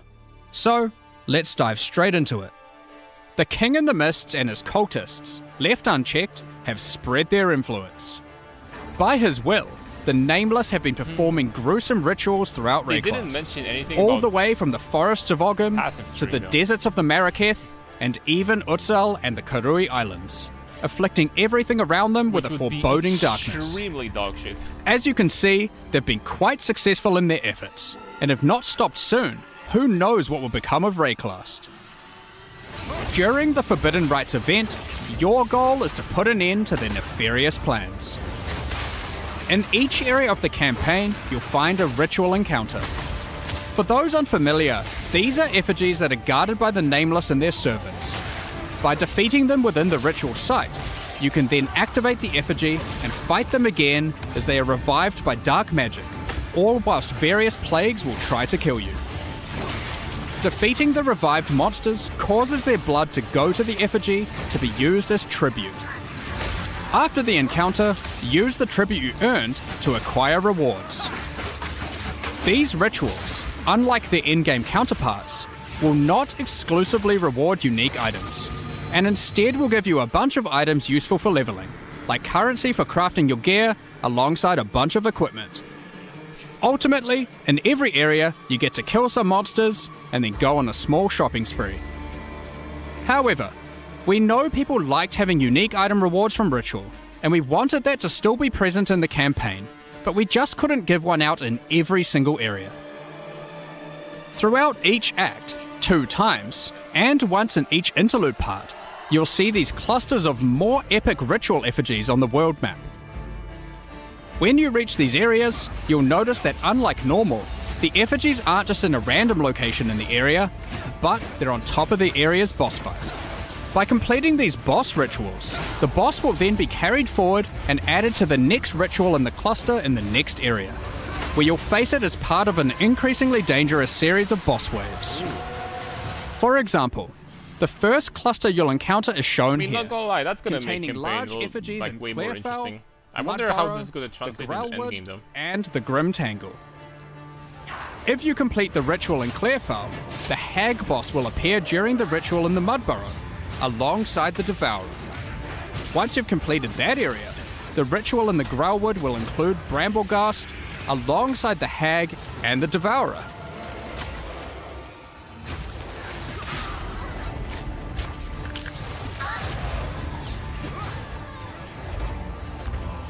Then, to top it off, when you get to Grim Tangle, the ritual in that area will have its boss, the Rotten Druid, and the previous 3, totaling 4 boss fights in one epic final showdown. That's where the unique rewards come into play. By completing these epic boss ritual encounters, you then get to spend your tribute on kinda unique items. Given ritual is the content of the league, we wanted to make sure it worked in multiplayer well. Historically, only the creator of the area gets to spend tribute at the end, while your friends just have to watch. We've made some improvements to this experience. In 055, every party member earns their own tribute and can spend it on their own rewards, so no one has to miss out. In order to make it not too rewarding in groups, we've restricted it so party members are unable to reroll the shop and they have fewer options available to choose from. So, that's the campaign and a multiplayer improvement. But what about the endgame? Given that ritual was already available to be added to your maps. Well, once you reach the endgame, you'll still have ritual encounters in every area, and they'll still give unique items and omens, but we've added one extra mechanic here to add new difficulty and reward heights to your in-game maps. After completing rituals in endgame, you want to keep an eye out for this item, a Sacred Bloom, which you can spend tribute on to acquire. If you happen to find one, you can then use it and apply an entrance to the Wildwood to an in-game map of your choice on the Atlas. Then, when you enter that map, you'll find this entrance at the start of the area. Ooh. By entering it, you're sent into the Wildwood. You have limited time here, but while in the Wildwood you can find wisps, and you want to follow the trails of them and collect as many as possible. Ooh. There are 3 different types of wisps. Okay, juicing Primal, time. Vivid, and Wild. When you then have to exit the Wildwood, the wisps are freed and will spread across the map, See that animation? possessing and influencing many monsters. It's the same Primal animation. wisps, when freed, can cause normal monsters to become magic monsters. Vivid wisps, when freed, can add additional modifiers to rare monsters. And wild wisps add rarity of items dropped to all monsters. If you're rarely lucky, keep an eye out for these sacred wisps. I wonder what they do. Of course, you can gather all 3 types of wisps if you really want to juice your maps. And by using ritual tablets, you can increase the amount of wisps found while in the Wildwood. Be warned though, while affected monsters drop better items, the wisps also empower them, making them considerably more difficult to defeat. Especially with So, Divining Shrine. that's the Forbidden Rites event. While it isn't a full league in the traditional sense, it gives you the perfect opportunity to start in a fresh economy. For those of you who enjoy having clear goals to work They're towards, definitely going to this put event some of league that also introduces a new like set in the of 8 1.0, challenges. especially Wildwood, I think. These include Like completing Wildwood the is campaign going to change rituals, how wisps defeating work named right rare now completely. monsters, Because wisps right now are reaching so level trash, 90, actually. and more. The way they work. Completing bad. them will earn you 4 exclusive cosmetic rewards and a statue for your hideout to commemorate your success. Swarm your enemies with the Locust Footprint effect. And send your foes scurrying to their demise with the Locust Swarm Finisher effect. Fear the dark no longer with your Wildwood Guardian pet at your side. And level up in fashion with the Wildwood Affliction level up effect. Next, let's talk about the Trial of Chaos. Since Early Access launched, we've received a lot of feedback about the Trial of Chaos. It was just obvious that it wasn't good enough. So we've gone through pretty much every part of this trial and made improvements across the board. There's so much to cover here, so let's just fire away with some of the more important changes. Starting with a banger. You can now leave the Trial of Chaos between rooms and resume later at your leisure. Ooh. I respect that. Alongside improving almost every aspect of the encounter types, we've made far more of the rooms just about slaying all the enemies, instead of the more specific objectives like escorting the statue or implanting soul cores. We've increased the size of that pesky elevator and made them more responsive. We've made the doors between rooms open quicker and That's from so further good. away. We've shortened the distance between rooms to have less running. We've added a lot more inherent scaling to the area and to the Trial of Sekimas too, to account for the lack of Atlas Tree. We've made the Trial Master only time freeze to spawn in all the monsters once at the start of the run, instead of in many of the rooms. That looks so much better. On top of that, we have done a full pass on all the modifiers, making them significantly less dangerous at lower tiers, and rising to the same difficulty at their maximum tier. Additionally, all the modifiers now grant bonuses to item rarity too. The modifiers now also have better descriptions, being more explicit about what danger you're signing up for. That's so good. We've also added a new kind of modifier, called a wager modifier. These are meta mods that can significantly increase the danger and reward of your trial. Ooh. For example, this one increases the tier of every modifier already applied to your run, but in exchange for that, doubles all the currency you've earned so far in the run. Ooh. There's about a dozen of these, and they have some pretty interesting effects. Damn. Sometimes you want to apply them early in the run, other times late.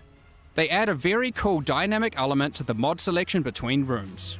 The Uxmal the Beast Lord boss fight in the Trial of Chaos has had its arena redesigned entirely. Less flying, more attacking. That's so much better. The more significant elite monsters that spawn during the Trial of Chaos are now more dangerous, but more rewarding. Speaking of rewards, you can now also find these chests between each room to get some bonus items for your effort. Bro, there's no company that reworks stuff from being dog shit to like actually freaking amazing, man. There's no other company that does it so well. Offering only currency items and soul cores. Oh, and we've done a full balance pass on those too, to make them more powerful, alongside adding some new ones to the trial and endgame. +1 slam skills. Speaking of the trial and endgame, for those looking for a greater challenge, you'll no longer need to have to stop after 10 rooms. You can now continue all the way to room 30, with the difficulty and rewards escalating as you progress. What? Combined with the previously mentioned wager modifiers, the rewards of these runs can get very, very juicy. 4 divines? Reaching these later rooms will also allow you to obtain all 3 Trial Master fragments in a single run. Okay, I'm giving excited. skilled players a clear and reliable path towards facing the Trial Master rather than leaving their progress entirely to chance. We've moved the functionality of the wager currency mechanic from magic inscribed ultimatums that could drop from the Trial Master into the base mechanic. This can be accessed at the end of every 10th room. Overall, this is a much more polished version of the Trial of Chaos, and we think it addresses many of the concerns players have raised over the past several months. That's infinitely better. When we introduced the new endgame and Return of the Ancients, You can actually... we wanted the journey through the fortress to feel epic. You can And actually, it like, was. only But do your first Trial time of... progressing through it, it is Trial a of Chaos, massive like in the undertaking. end game, if you want to, like only With a that, fresh economy, it's going to be we good wanted money. to make the fortress On top of easier that, it's to going to be complete. hard as shit So in later on. 055, we're making some Because you need to changes. get appropriate After character with completing the appropriate main modifiers quest to, like, you know, can to, now just venture out of the fortress. to basically like to make like as many modifiers as possible, like negligible for your build. Wow, that's so cool. Sections of the fortress will be automatically completed. Now, onwards to Abyss. That's We're nice introducing a new Atlas feature centered around it. We wanted to add more things to find when exploring the Infinite Atlas. So, we've added these new abyssal ravines that can appear. Each map on the ravines has abysses in it, and as you complete each along it, the next map gets more and more rewarding as you push the Ooh. Abyssal Legion back. When you reach the last map on the ravine, you'll have a guaranteed abyssal boss encounter. The Forbidden Rites event will not have Runes of Aldo content in each area. But fret not. Pharaoh, Danig, and Expedition content is still going to be available in the Atlas as core, and that includes standard leagues. You can now continue to find expeditions in-game, but from Act 4 onwards. In the endgame, Expedition tablets will now be available, allowing for some new levels of investment into the league.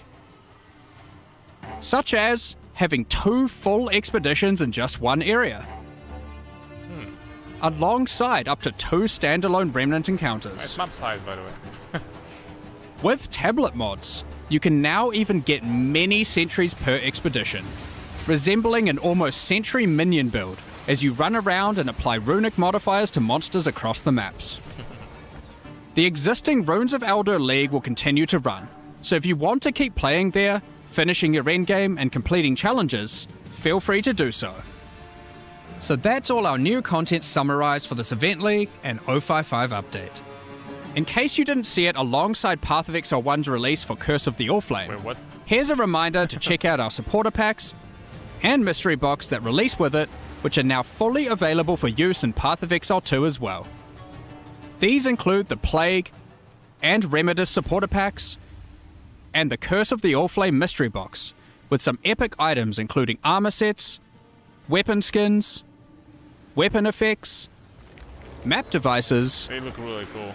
hideouts, a new tracking scroll, But here is the question, some boys. otters, and much more. Here's the question.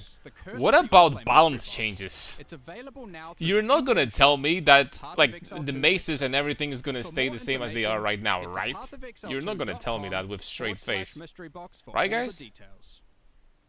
We'll also be releasing some cool new armor sets and skill effects alongside this release. Check these out. If you're interested, keep an eye out on the store with the new release. Thanks for your support. Now, we had originally thought we were going to deploy a much larger balance pass in this patch. No! But unfortunately, with all the other work going on for our 1.0 release, we were not able to get these changes ready in time. No. It's been a lot more work than we expected. So rather than deploy something substandard, we decided it would be better to take our time with the balance changes and just release the Event League anyway. All those balance changes that were slated for 055 will now be happening in 1.0 instead. The full release patch is shaping up to be a huge one, and if you haven't done so yet, you can acquire exclusive milestone rewards just by signing up at pathofexile2.com for the 1.0 full release.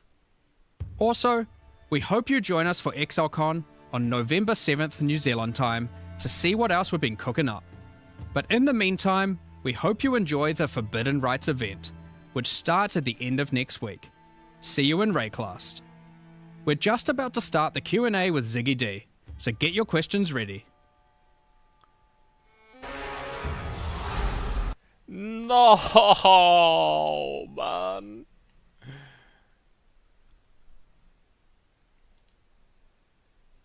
By the way, something's wrong with Twitch. I don't know if you guys have been typing anything, by the way, but something is extremely wrong with Twitch. I don't know what's going on, but I can't type here. There's something extremely wrong in here on Twitch, so I don't know if it's only for me or for you guys as well, but yeah, that's what it is. But I can't even see like the list of my viewers right now, so it's completely messed up on OBS. So, but no, man, no balance changes, like nothing.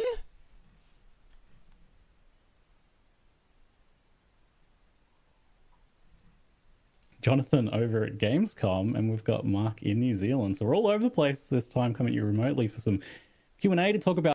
But like nothing at all? Life nodes? Armor nodes? Maces? Nothing? No life nerfs? How is life can be so broken and still not nerfed, man? Go. Absolutely. So Yeah, it's honestly been great. It's really good to see players just being able to play and experience the game. It's always fun. But my voice is actually a bit screwed right now because I've been kind of yelling over the loudness of the Gamescom. Trying to explain complicated duelist mechanics. Yeah, I feel him, by the way. I feel him. I've been there before. Can forgive that, but yeah, it's always fun talking to to players and journalists and seeing what they think.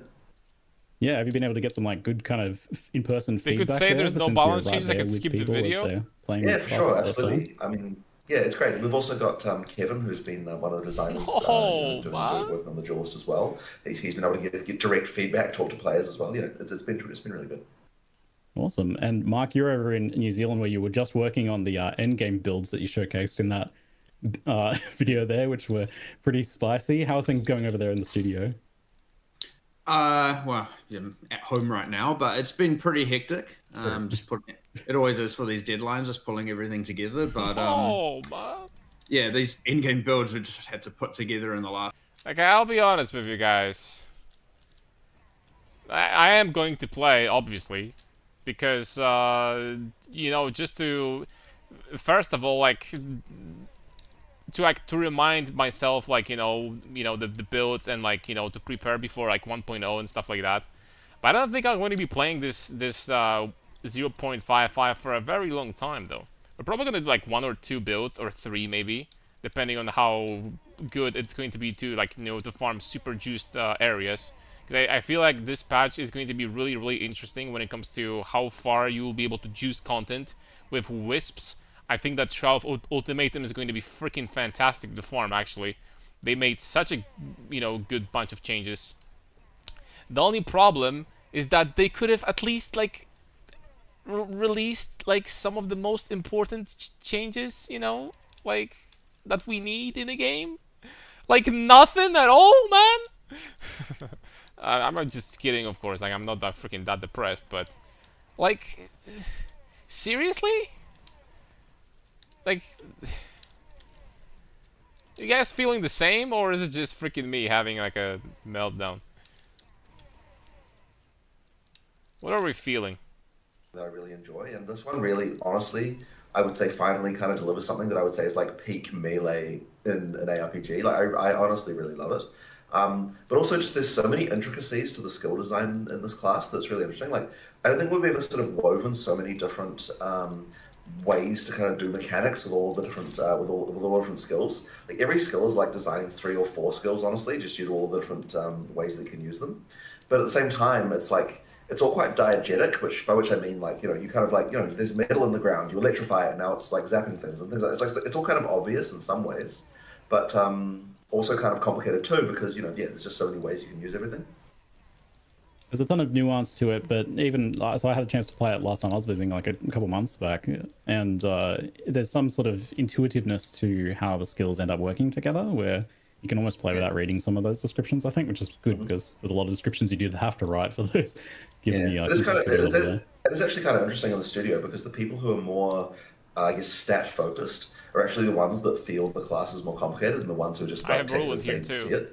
Because if you look at the number of stat sets, it is kind of crazy because you'll have it's you've got a buried blade explosion, and then you've got to be then buried blade when it's got electricity, and then buried blade explosion with with electricity, right? Or versus just the electrical hits, and it just ends up being half a dozen stat sets on every skill that you, which is what we call the different tabs that you see on the skill gem. So yeah, if your first experience of the game is looking at the skill gem hovers and looking at every single stat set, then you're not necessarily in for as good of a time as if you just try out the skill and see what it does.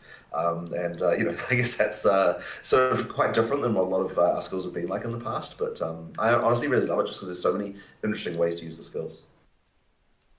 With this, just having such an extensive set of skill interactions compared to anything you've had so far, how challenging is designing this one and getting it to work and be playable in that way, being, say, compared to the Huntress and the Druid? Well, I'll tell you what, this is one of the hardest classes to design, and a lot of it was swords are pretty much the most generic weapon ever, right? And you ask 10 different people what a sword does, and they'll give you 10 different answers. There are certain fantasies, and we kind of had to make sure we were delivering pretty much anyone's fantasy of a sword, and there's quite a few different ones, right? So that you have to go through. But I think the kind of thing that ties it all together is that to me, swords are about the kind of that flow feeling. That's what I kind of wanted to nail, and that's where the whole sort of ready stance thing kind of came from. So it took a lot of iteration to get there. I went through so many different designs of the way that swords could work. And eventually it's funny because the whole blood and sand thing wasn't even part of the initial design. And at some point I realized that some of the stuff that we were designing was coming kind of close to that. And I'm like, oh yeah, hang on. In PoE 1, we've got this blood and sand theme. What if we actually took that and like effectively used that theme on top of some of the mechanics we were designing?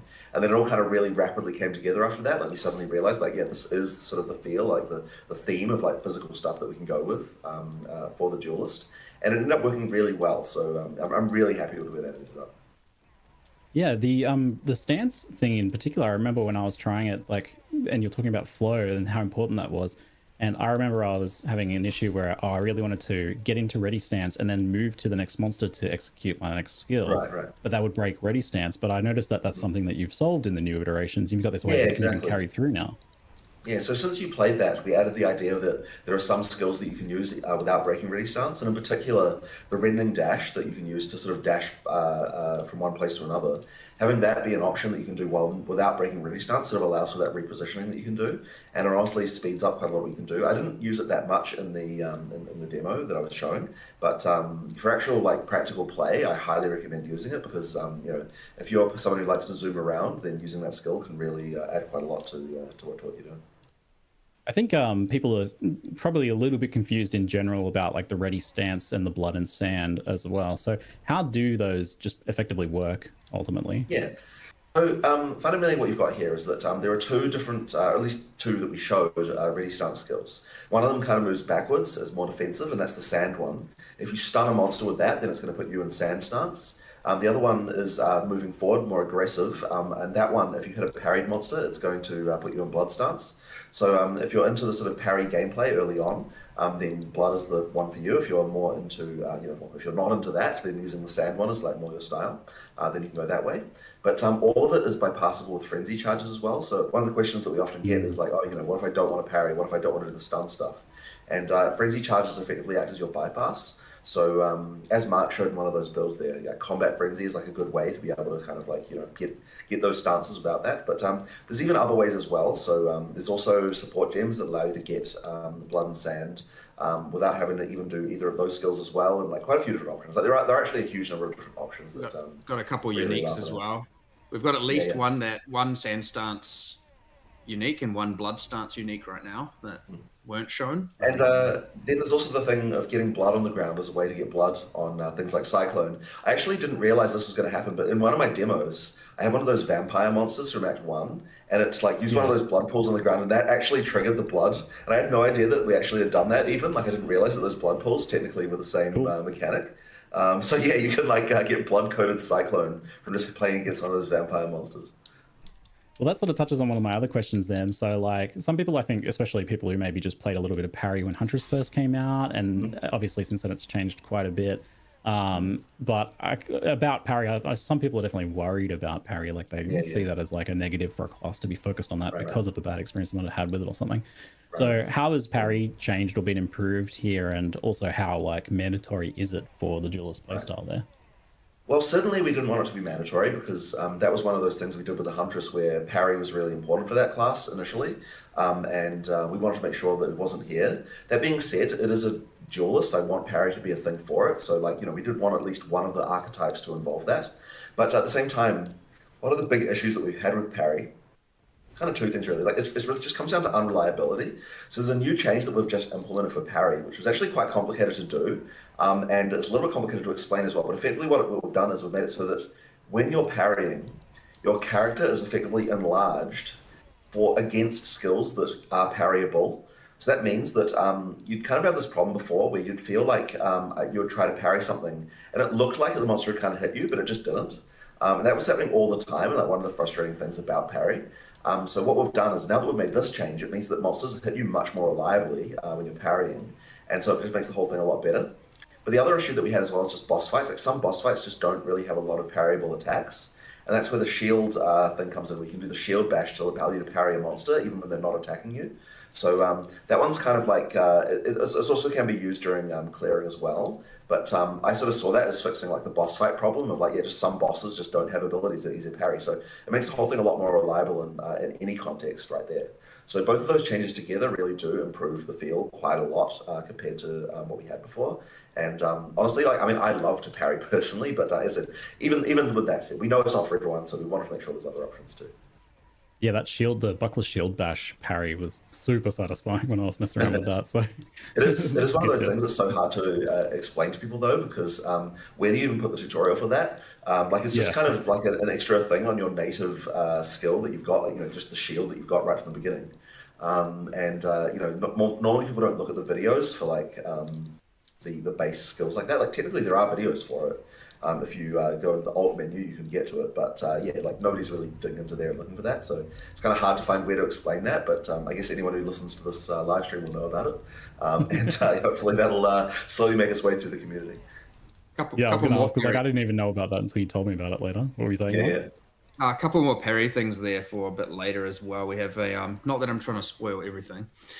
We have a new reservation skill called codenamed Arcane Parry right now, which is effectively it charges up, and then when you parry, it does a much more significant shockwave comes out of you, just to like allow for a lot more area of effect coverage. That means that all those monsters get parried as well, by the way. So the point of this is to effectively make it so that, like, we had this thing before where there was a period there where parry was like had a really, really huge range. And it was good for endgame, and but we didn't really like that it was so non-physical. So by adding like this kind of like effect to it and actually making it into a mechanic that you can do with a spirit reservation, now it becomes a thing that we can much more readily accept, and it is a good way to actually make parry viable in endgame as well, by just making it hit like a much larger area. That parry fix where you're enlarged, is that in 0.55 or is that a 1.0 alongside Duelist change? It's probably in 1.0, I would imagine. 1.0. I'm pretty sure. Yeah, that would be 1.0. All right. What were you saying? But yeah, we also have a new unique helmet coming, which causes your war cries to parry enemies, and then in the full radius. And we also have we're currently trying. We're hoping we can get this, but just so that if people want to play two-handed sword and want to still engage with it, we're trying a two-handed sword base type that grants parry, and you can parry with that. So that'll be a very specific base type. I'm excited about that. Base type. I was definitely a little sad to see that you couldn't parry with the two-hander, but I kind of get not wanting them all to be the same. So having the differences there, because so you can parry with the dual wield swords, which is obviously a unique thing to swords. And you can parry with the buckler, all the armor evasion shield bases, right? Like the other ones as well. So you've got the parry with those, but that lets you a unique two-handed sword parry. That's pretty cool. I mean, it does make more work for yourselves. That means even more animations, right? You have to make a two-handed parry animation now. Sure. Just for that. Sure. It's fine. It's fine. I was going to ask about the animations actually, because these are definitely some of the cooler animations that we've seen so far, and also just in general, like some of the coolest sword animations I've seen in any game. Even noticing like some real kind of like authentic aspects to some of the movements and stuff. Like obviously it's over the top, like giant sword slams and stuff, but some of the like movements in like say the Cyclone and the way the swords twist around and the swords are handled and stuff like that. I'm like, oh, there's someone knows sword stuff on your team. It has done a phenomenal job, not only of the animation itself, but also just researching stuff. And I actually had someone at Gamescom, like a journalist, say to me that they actually know how to, they've used a sword and done some blade practice. And the first thing he said to me was, oh, how did you like hire anyone to like advise about this? And it's like, no, one of our animators just really interested in this stuff. And what they do is he's got like a weighted plastic blade that he's got in the studio, and he can film video reference of himself like doing things on a sort of good to have some of that Samurai as animator, video I guess, that your they company. can use to kind of work out how to do the movements. But he's just really interested in all of this kind of stuff, and he does a lot of research, like watching YouTube videos of actual people like doing this stuff, and it's resulted in like just a really amazing looking set of animations. Like honestly some of the best animation work we've done. Yeah, I would have believed if you had said like, oh yeah, we had some Heba guy came in, we mocapped them or something. So that's really impressive work. So some great stuff. Yeah, it looks super wicked. But at the same time, like, you've also not been afraid to go a bit over the top there with one of the press sure, images sure. with Well, a gigantic anime. Yeah. I mean, It's there has to be some level of anime inspiration if you're talking about swords for certain things. Like as I said before, like everyone's got different fantasies about what being a swordsman means, and the sort of anime sword thing is definitely one of those. So yeah, we kind of had to have it. Yeah, you've tried to touch on all of those. Like, you definitely got that dash in kind of nothing personal anime thing where they slice and then fall apart afterwards. Yeah, exactly. So I'm not sure if we even showed that in the video really, but we actually have some new tech now where all the monsters are capable of being sliced into pieces. So it actually works like all the monsters are being like split up, and then we can. It's actually a mechanic. You know what? Actually, one of the in-game builds had it, didn't it? Where you slice monsters up. And then we've even got mechanics to take advantage of that, like the one that makes so that some of the chunks explode after they get sliced up. Yeah, so it's an actual thing now. We kind of originally did it just as a visual cool thing, but we turned it an actual game mechanic as well now. So that's kind of interesting too. I had the meat chunks on bleed. I think we're calling them meat chunks internally. Meat chunks on bleed, but I didn't have the meat chunks on slice and dice or whatever. Right. Okay, you didn't know that. No, that's a different build. Right. All up, I know that this has been a pretty challenging class to showcase, and it's something we chatted about quite a bit, how you wanted to like show, the campaign and the end game. And I think like having both of those here in this showcase has been really good for people so they can see and have like kind of like that full picture. Obviously, one of the slower technical stuff to show like how the animations work, how the interactions work, and then you wanted the end game to show like what people can aspire to. But how well do you think overall that you've been managed to communicate the duelist here? Because I feel like it's a hard thing to nail down without actually playing it. Mostly because you can see the fluidity sort of, you don't really know how it feels. So I mean, honestly, one of the reasons why we're so keen to demonstrate it at Gamescom so a bunch of people can get their hands on it. Yeah, honestly, it's just been really good. Like a lot of people really enjoyed it. So I think I was a little bit worried because I was worried like will people understand ready stance and so on. And no, honestly, I'm like, we need to have some, like, signs up that I need to read the patch notes first and stuff like that, obviously. But I'm like so freaking disappointed when it comes to this. And I understand that it's totally reasonable that, they're working on, they just want to put like, changes as one, and releasing them partially perhaps would be, that's how they wanted to do it, right? But like, if there is going to be like nothing at all, when they said that, it's freaking so ass, actually. To keep on saying that this is like the balance is going to be a huge part of this patch, and then release nothing at all, that's so ass, actually, to me personally. Almost the opposite is like that is unreal freaking level of ass. And I really, honestly, like I really don't care. It's just like, at least like do something like the most important changes or something like that, that the most people are complaining about and stuff like that, but like nothing at all. And once again, maybe there is some changes that they did in the patch notes, we don't know, but like if they actually did nothing at all, then that's just super disappointing, man. They're just too strong. They're too strong, and I think super disappointing. I'm hoping that I'm going to be wrong, because you don't need to one-hit literally everything. And I was like, we're already filming these. You can release some of that stuff, right? Like make some changes for like the most important stuff, as like the most underwhelming. I'm like, what am I supposed to do? You don't need to do everything at the same time, right? Obviously, it's not a problem. Obviously, though, we're like putting together a class. I don't know, man. Demonstration purposes for like a convention and to put together these builds. Like, obviously, we still have some more work to do with respect to that balance kind of side of things, but it's definitely very, very powerful right now. 2.2 billion this guy has. Some of that dust has to calm down, but it's gonna be a problem because we have no mana. We'll get there. These things take a lot of time to iterate on. We're gonna have no mana in a second. The damage is decent. December 11th to do that, so I'm not concerned about the amount of time. In fact, we've never had a class this ready with this much time, so that's a good thing. But yeah, it means we can make even more builds, get even more ready, have the balance be ideally in the best spot. Hopefully players will agree, but we'll see. But yeah, definitely. I would say right now it is too OP for sure. Like, it's.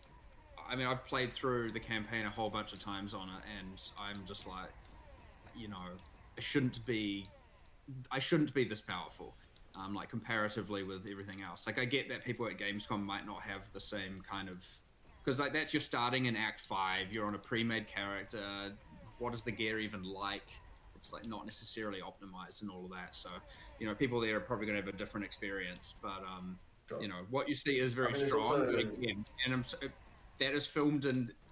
I understand tier 25 map. What does that mean? We have obviously we can just set the levels of any area. That is a tier 25 map equivalent of filming for those in-game builds. So yes, there are some power concerns, but it's again with this much time, it should be pretty easy to deal with it. It's nothing new really.